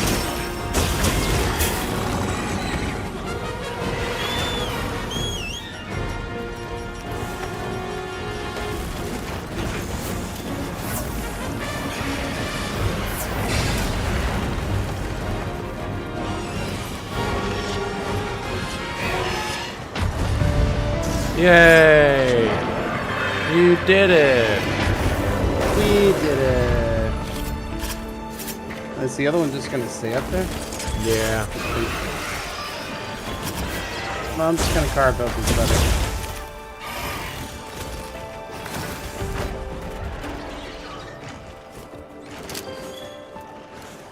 Why are you going after Seema?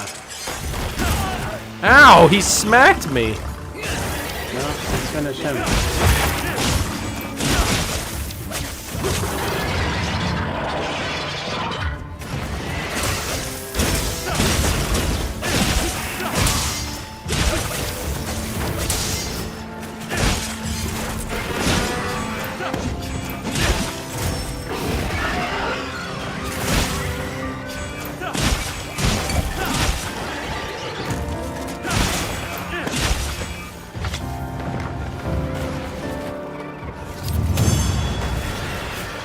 Bitch!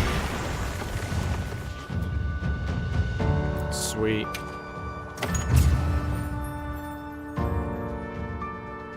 Obtain a new reward. A true hunter is never satisfied. 3 new titles. Nice. Let's go.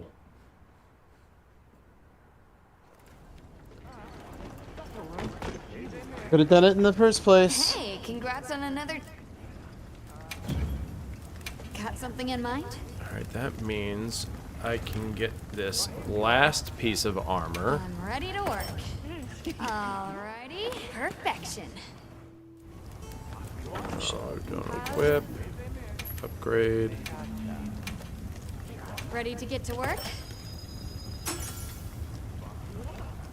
Defense is at 34. That's actually not bad.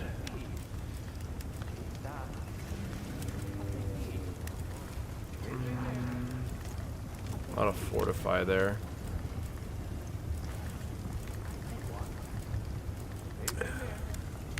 Yeah.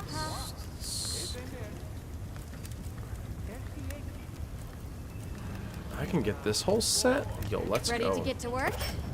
Alrighty. Perfection. I'm ready to work. Alrighty. Perfection. Ready to get to work? Alrighty. Perfection. Perfection. I didn't mean to do that. Damn Something it. in mind? Cat something in mind. Give you a Ready to cat get to work? something. Alrighty. Perfection. No, let me get my tent. Ready to get to work? Oh, you want to come into my tent? Mm. I wasn't talking to you. Oh. I'm ready to work.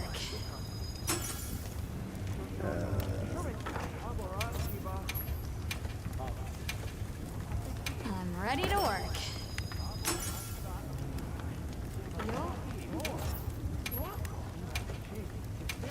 Accumulated so Look many good. potions, it's ridiculous. Alright, I don't think I can upgrade now. Oh, I can. I'm ready to work. Just have to use my armor sphere pluses.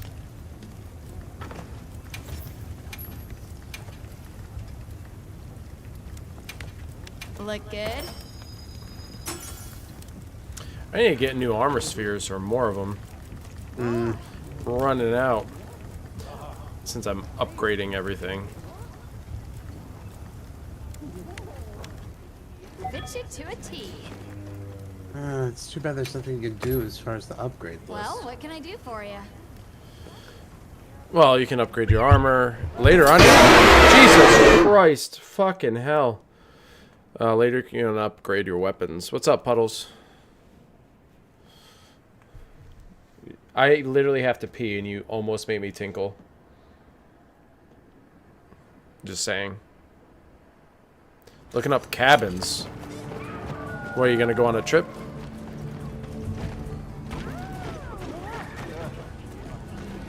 Keeping stuck? Selection's not bad, huh? What the hell is a Crenodath? Don't get too crazy. Getting away for a weekend? Sweet. Yes. Flinch free. I'm happy to help anytime. The hell is this armor? A tattoo or 3? That's crazy. You're getting out of control. What's a Crenodath's skull? A what? I don't know. Crenodath. Is it a creature we were facing?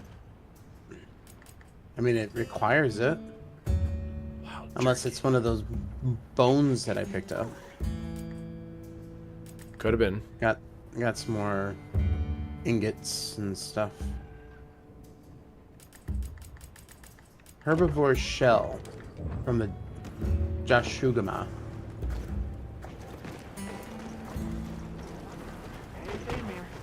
I guess it's a collect them all kind of a situation here. You get boosts for having all the pieces of equipment attached. Yeah, but that means for what I'm trying to achieve, I need to get what's that? The Raydao. I personally don't really care what weapon I have on, because for me it's just a matter of dodging and slicing and dodging and slicing. Oh, of course.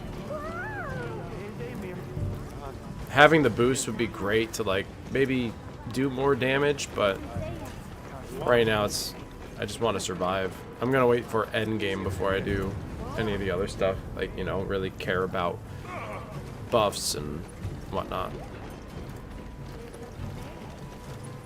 So, how can I...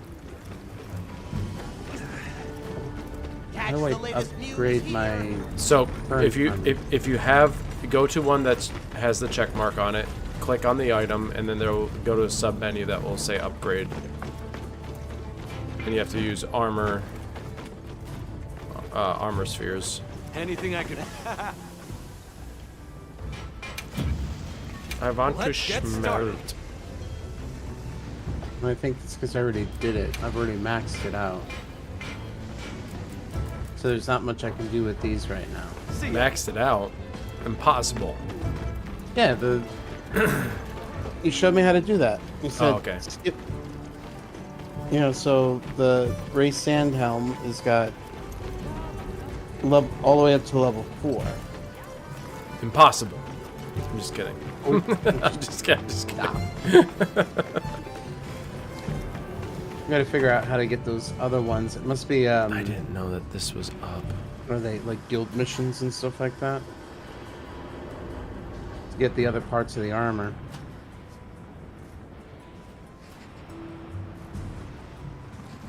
I didn't know the TV volume was up. Whoops. I'm a terrible streamer. What's this? Wiggly Litchi. I love Wiggly Litchis. Okay.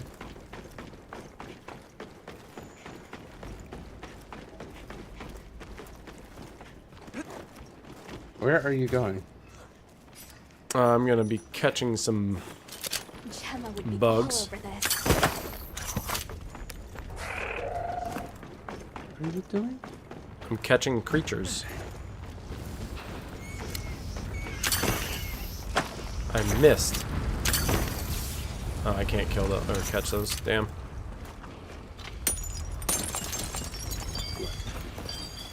What? What are you looking at? Or can you not see? You can't see. You're blind. Why is my secret following me? He always follows.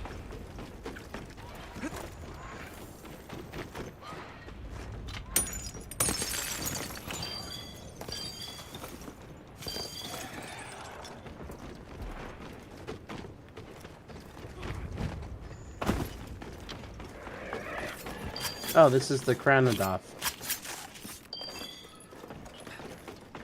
I got a skull. I think you were looking for a skull. Shard. No, I've got a skull. I was missing another part of it somewhere. I mean, it looks like cool armor. The chest piece looks good.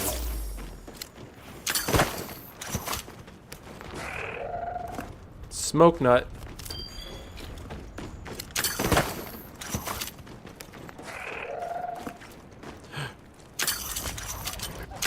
Give me that.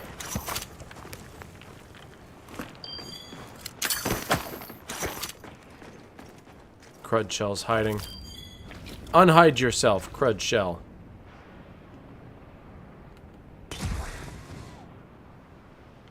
The hell was that noise? Ooh! Yo, let's go. You're mine, buddy. Going after Rumpa. Yep. The balloon. The balloon animal. Why are we going with this?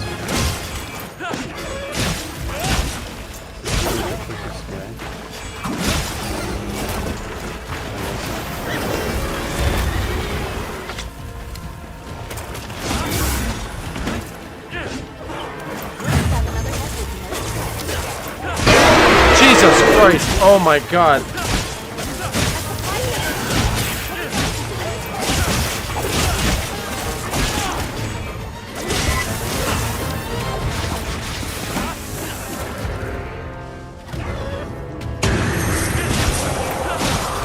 So funny, Puddles.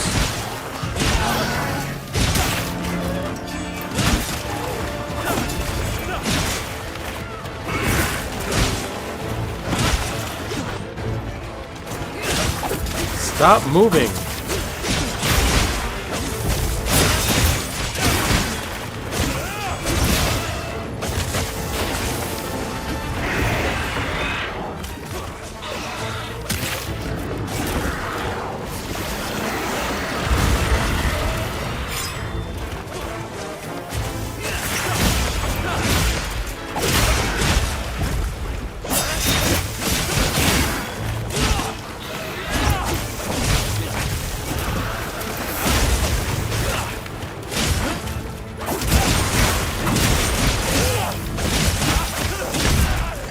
Ow.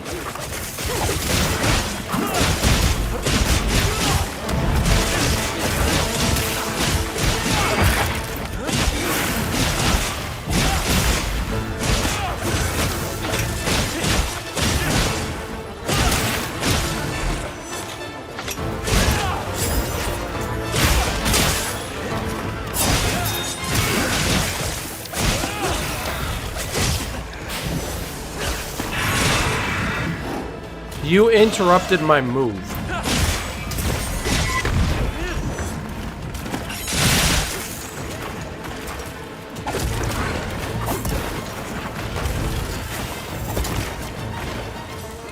Go after someone else. I'm busy.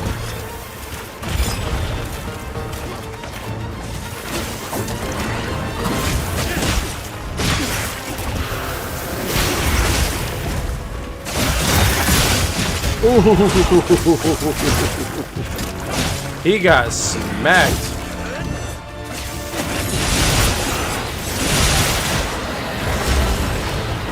Ow. What can I shoot at him? I don't have anything to shoot at him. Looking weak. Almost there.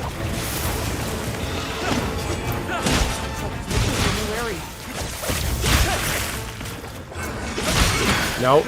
You will stay here.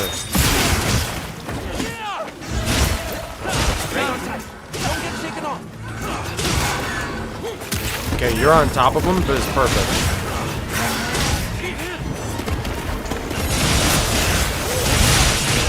Oh my God, this is so good.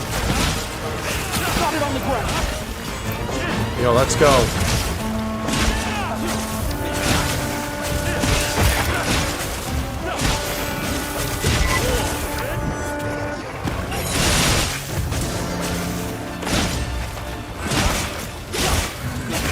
No! Damn it.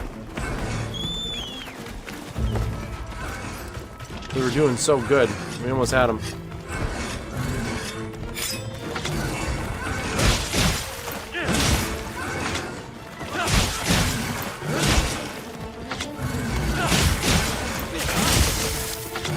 I fell.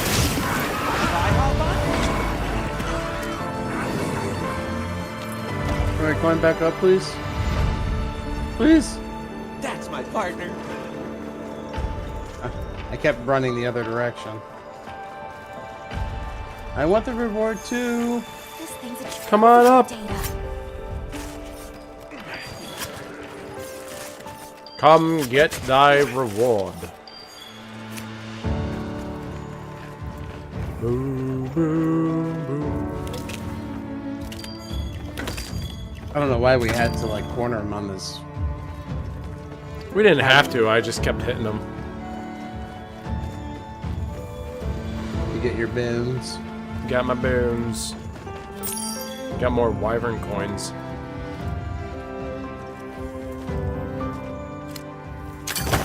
Haha. Researching endemic life is part of the hunter's duty, you know. Are you analyzing it, Alma? Are you figuring it out? Are you taking pictures of it? Excellent work. You Dude, doing we got a something lot of good weird? stuff from that. Nice. I used my reward voucher, so I got 2 times bonus even. Nice. Complete 5-star quests, 4 of 5. Alright, do we want to try and leave and go to the Windlands or something like that? Go out into the desert? And if you want that.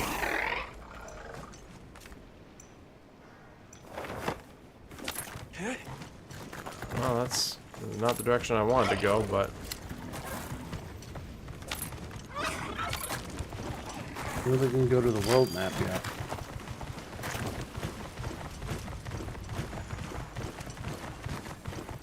Where'd you go? I ended up going up. And I don't know why. Because I don't think there's anything up here.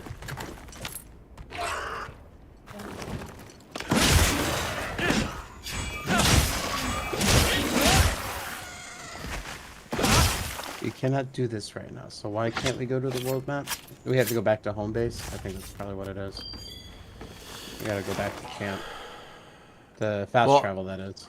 Well, I think if you come to where I am, which is area 1, we should just be able to walk there, right? I keep doing that. I want to hit R3. There we go.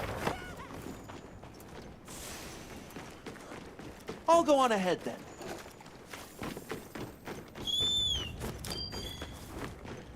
Yeah, we should just be able to walk there, I think. Wait, let's go down. I think we'll find. Oh, this is a camp area. Oh, okay.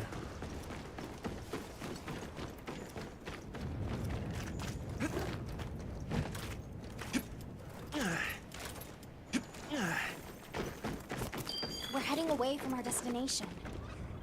We're heading away from our destination? Come on. What? We should head back and meet up with the others. Oh, I went back. To base camp?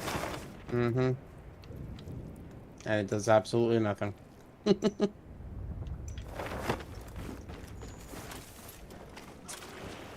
Interesting. So will we have to leave the environmental party and then rejoin after? Once someone goes there? 'Cause that'd be kind of weird. Yeah, you would think, oh, just select the world map and then go to the location.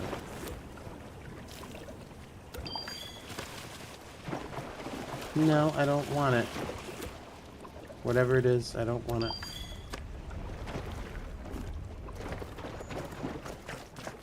This is dead or asleep?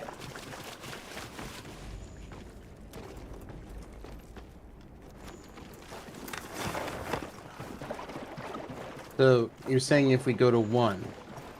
Well, I tried going out there. It doesn't matter. It won't let me go. It says I have to regroup with the friends. Oh.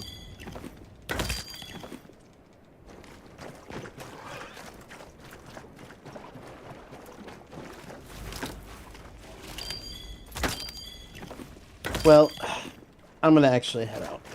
Okay. It's been fun. Yes, sir. We'll have to do more when we get a bigger party. And do some really big boys. Yeah. I mean, there's gotta be some, like, guild quests and stuff to get, like, all the other armors and stuff like that to get, like, to finish parts of the armors. Has to be. So, yep. Just, I guess, have to keep advancing in the story just to unlock everything. All endgame stuff. Right? Right. Alright, well, I will talk to you later, Chris. Alright, dude, later. Have a good night. You too.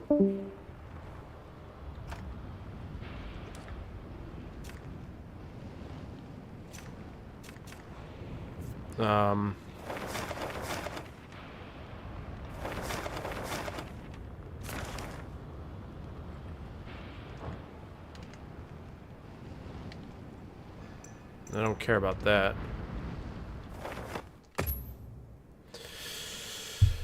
I couldn't go to my world map. I gotta go to my world map.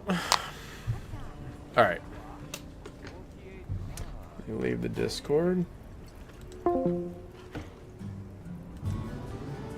Alright, I should be able to now. World map.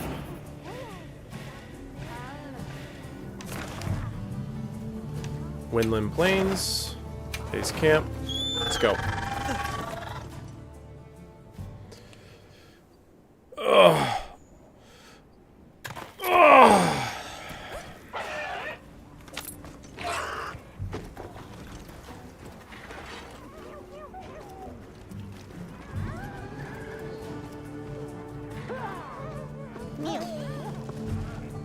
Yeah, what do we got? I got rations and potions. That's awesome.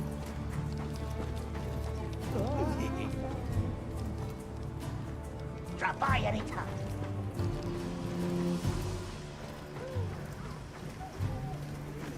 Wait, what you got for me? Hey. You know about mantles, Hunter? Their specialized tools grant different effects when you wear them. Okay. It's tech developed by the Research Commission. Hey, we're kind of doing what they did, exploring an unknown territory. I based my design off theirs. Give it a try. See what you think. You can now equip mantles at your tent. They offer great utility and can be adapted for specific targets or play styles.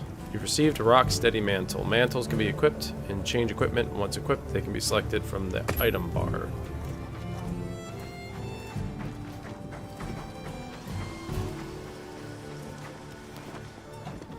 Let's check out what this is. Change equipment. Mantles. I don't know what this is. Reduces damage taken and prevents damage reactions when attacked. Grants protection from wind, pressure, roars, and tremors. That's awesome.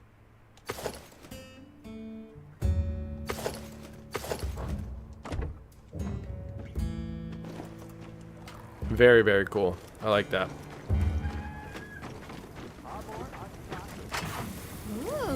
The Hunter, did I hear you're interested in decorations? Yes. Decos are amazing. Just slap them on your gear and they'll grant all sorts of effects. I could go on and on. I'm sure you'll be obsessed as soon as you start using them too.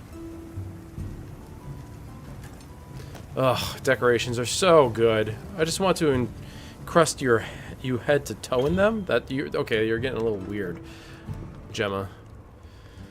Yep. That being said, here, to kick off the encrusting.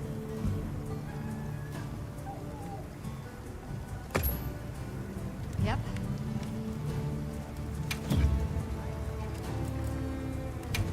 Upgrade from box.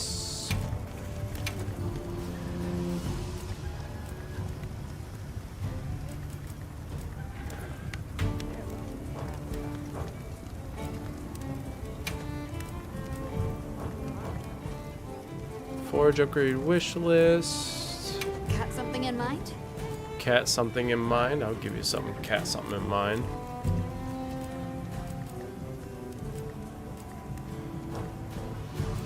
What are we making today? Ooh.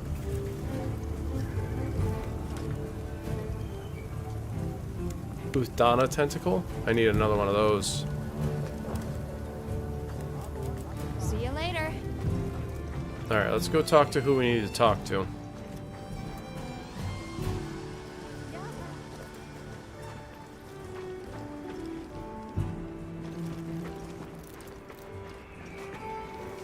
I heard you helped with the ecological survey out in the Windward Plains, Hunter. I did. Oh, the endemic life I captured? Yes, that. Not exactly what I would call sporting. Oh, hold on a minute. I think I'm missing something here. And what I'm missing is that same help. It's only fair, after all. Alright, chill. The target location is the Scarlet Forest. I would like for you to capture the specified species there. Time to make ourselves useful.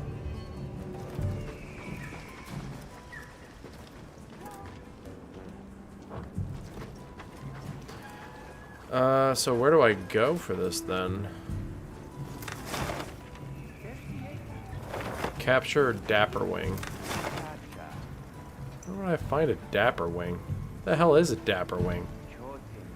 What are these?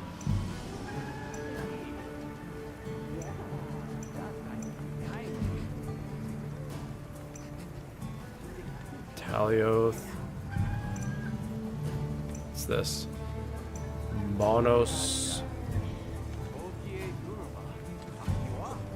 Oh, this might have to be a side mission because I don't know what a Dapperwing is. Godbug. Yeah, we'll have to do that later. There you are. I wish to discuss our next move. Do you have a moment? Sure do. This way.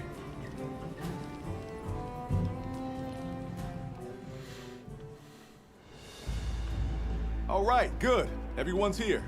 Let's begin. Some time has passed since we entered the Forbidden Lands. We should review what we've learned. Good idea.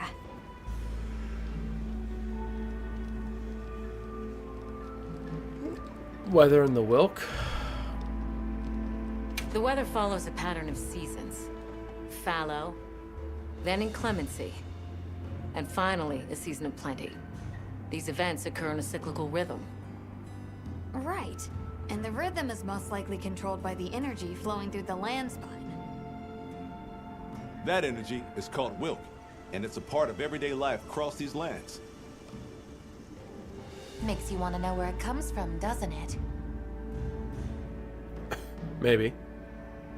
We followed the land spine down under the basin, but it seemed to continue on past the Ice Shard cliffs. Then we need to investigate the far side. The White Wraith appeared during the downpour in the Sand Tide.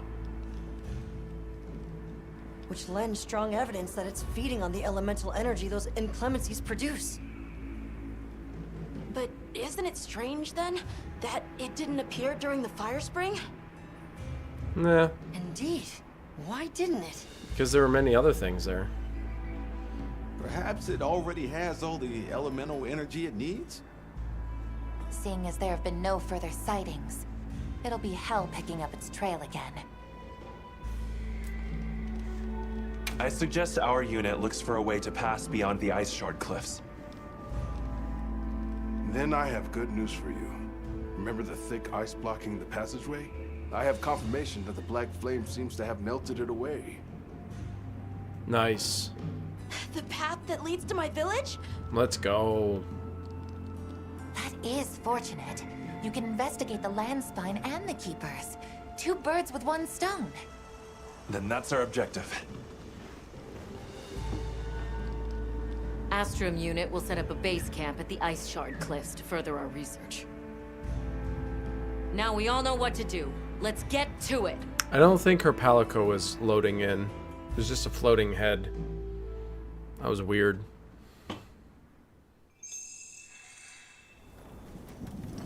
This was where the obstruction was.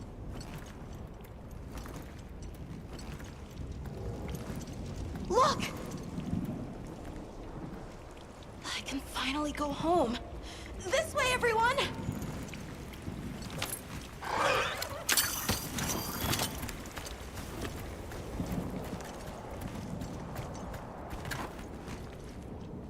This is definitely the right way. Oh, now you know. Can't wait to see everyone and Uncle Tashin. Did you really walk this whole way by yourself? That's incredible, Nata. You're very brave. Thanks to Nata, our two worlds have been connected. We will find his people. That's right. Lead the way, Nata. Okay.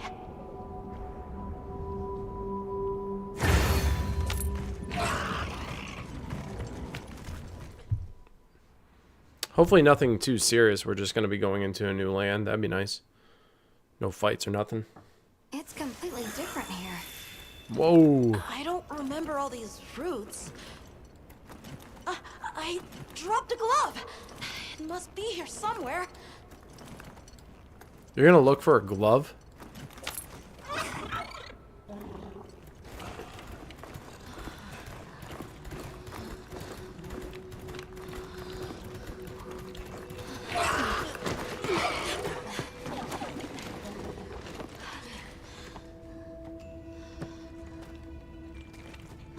Found it!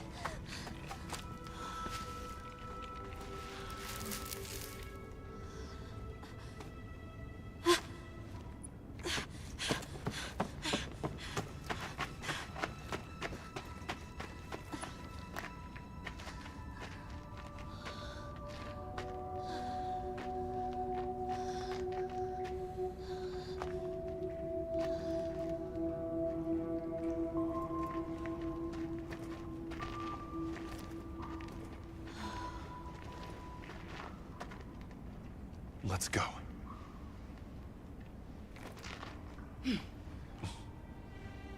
That's the way to the village.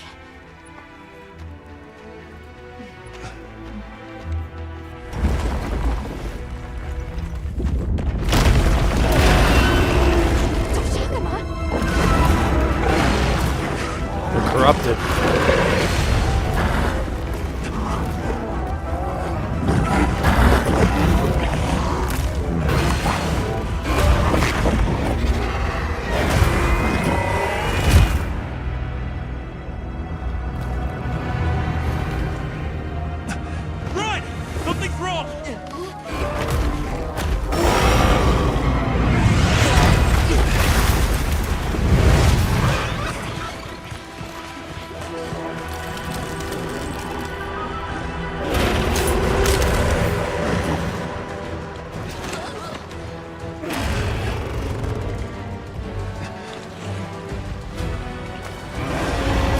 Let's go.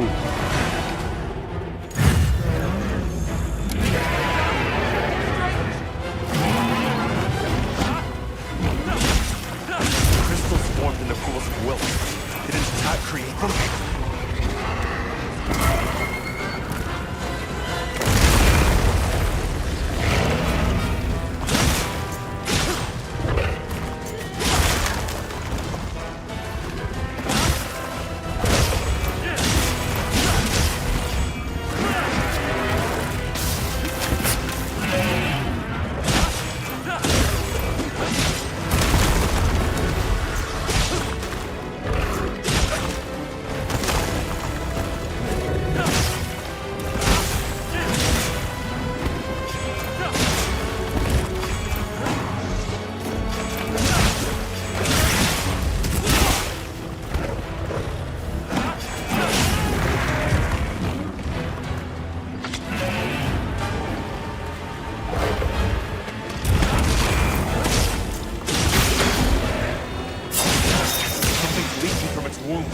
That's the place to attack!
I don't think I have an armor skin.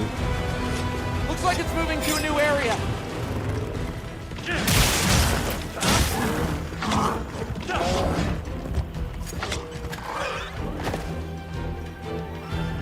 What we got here? What you think we'll find? Adamant seed? Okay. This'll freshen you up quick. Oh, look at these pretty trees, man.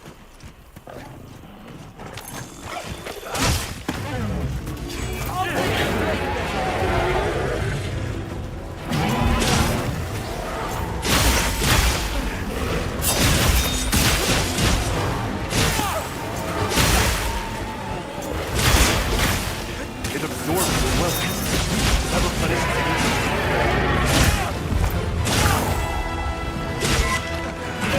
Leave this to me.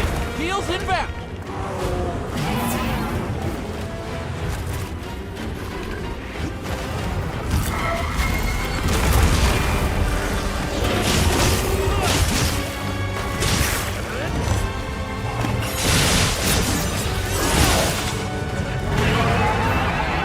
Come on. Oh, fucking hell.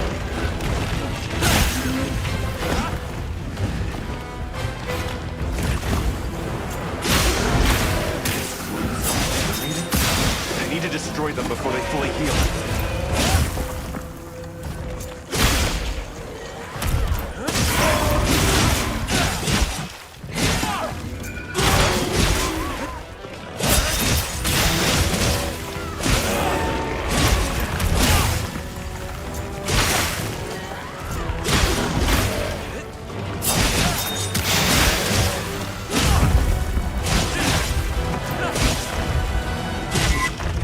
Time to go on the offensive.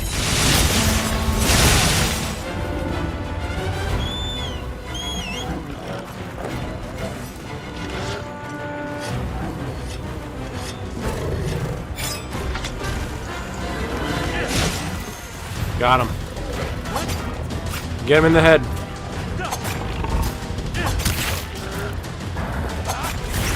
There we go. No, stay on, stay on, stay on. Yes, he's down. Come on. There we go.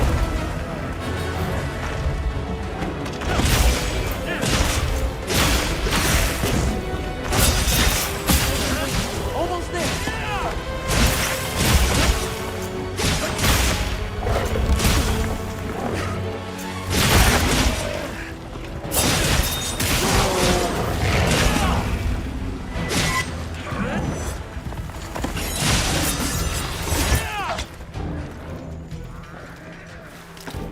Pick up some bones while we're at it.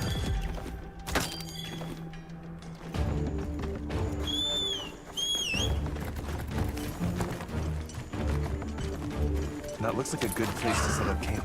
Yeah, we ain't doing that right now.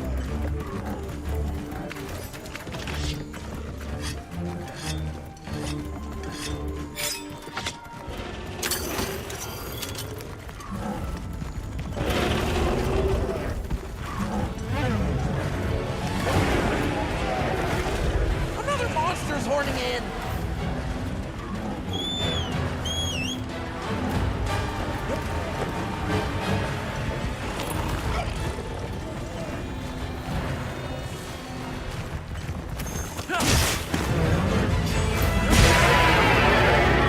No. Here we go.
Oh my god, I didn't think he was gonna do two. Leave this to me. Heels inbound.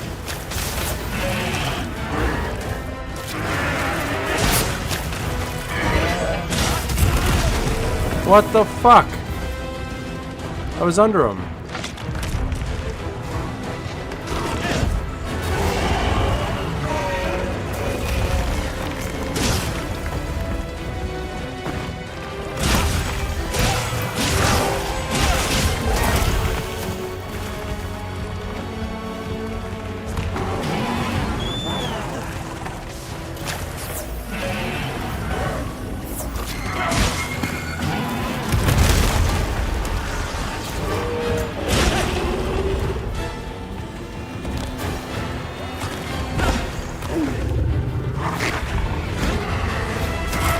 I can't, man.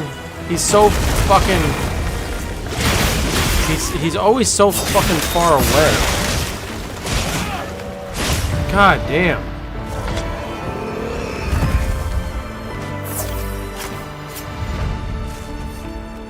God, what a pain in the ass. Okay, we got interesting hides there. Get some more honey.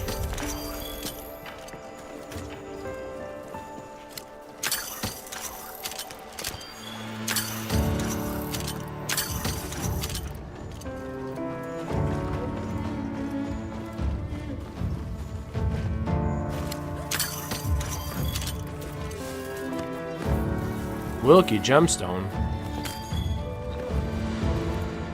Well, that's new. What's this?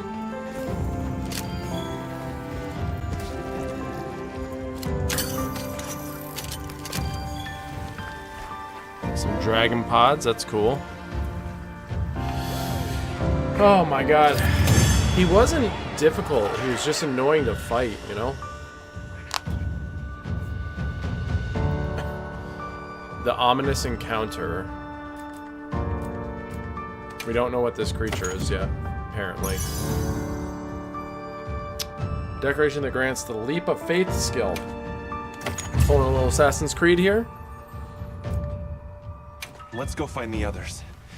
I don't know what got into that thing. So, what's the story? It's definitely a Deshagama, but at the same time, it might not be.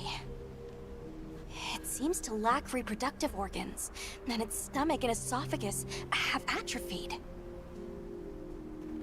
Earlier, it seems like it was absorbing energy.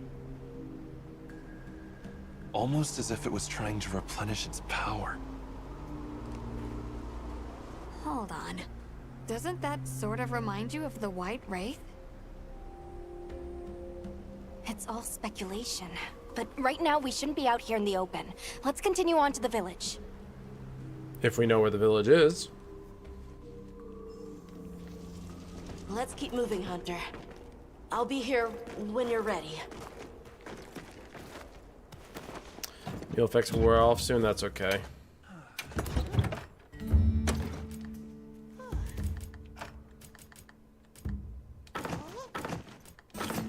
Put this stuff away.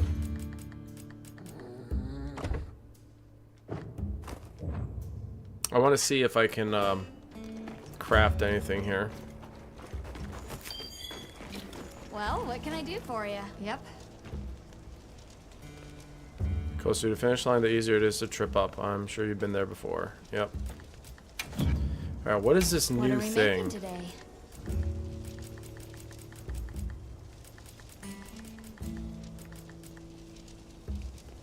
Granadoth? That is sick. So we don't even know what this thing is. It's not even on our list.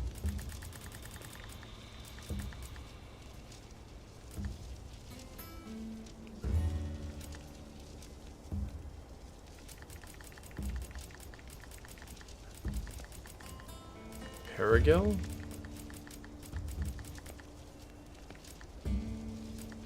Okay. Alright, so I got nothing there. What about armor? What are we making today? Weapons. No, still all the same stuff. Ooh, there's some upgradable stuff here. Tough Guardian Bone. Okay, oh, that's good. That's good to know. See you later. All right, I am gonna call it here because I have to go to the bathroom and I'm tired. It's almost midnight. Double save, turn to title screen, save and return. All right, for those who hung out, thank you so much. Appreciate it. Thank you for being around. If you are over on my YouTube channel, be sure to subscribe. If you're here on the Twitch channel, be sure to hit that follow button. Hopefully you guys enjoyed some of my commentary on the Assassin's Creed stuff. As you know, I have Shadows coming in, and I will be playing it. I don't know if I'll be playing it on stream. I know a couple people are interested in watching me play it, so I might. But if you don't want any spoilers, avoid going on social media. They're going to be all over the place, and my copy won't come in till like another day or so. That's pretty. With that being said, subscribe, follow, all that fun stuff, and I'll see you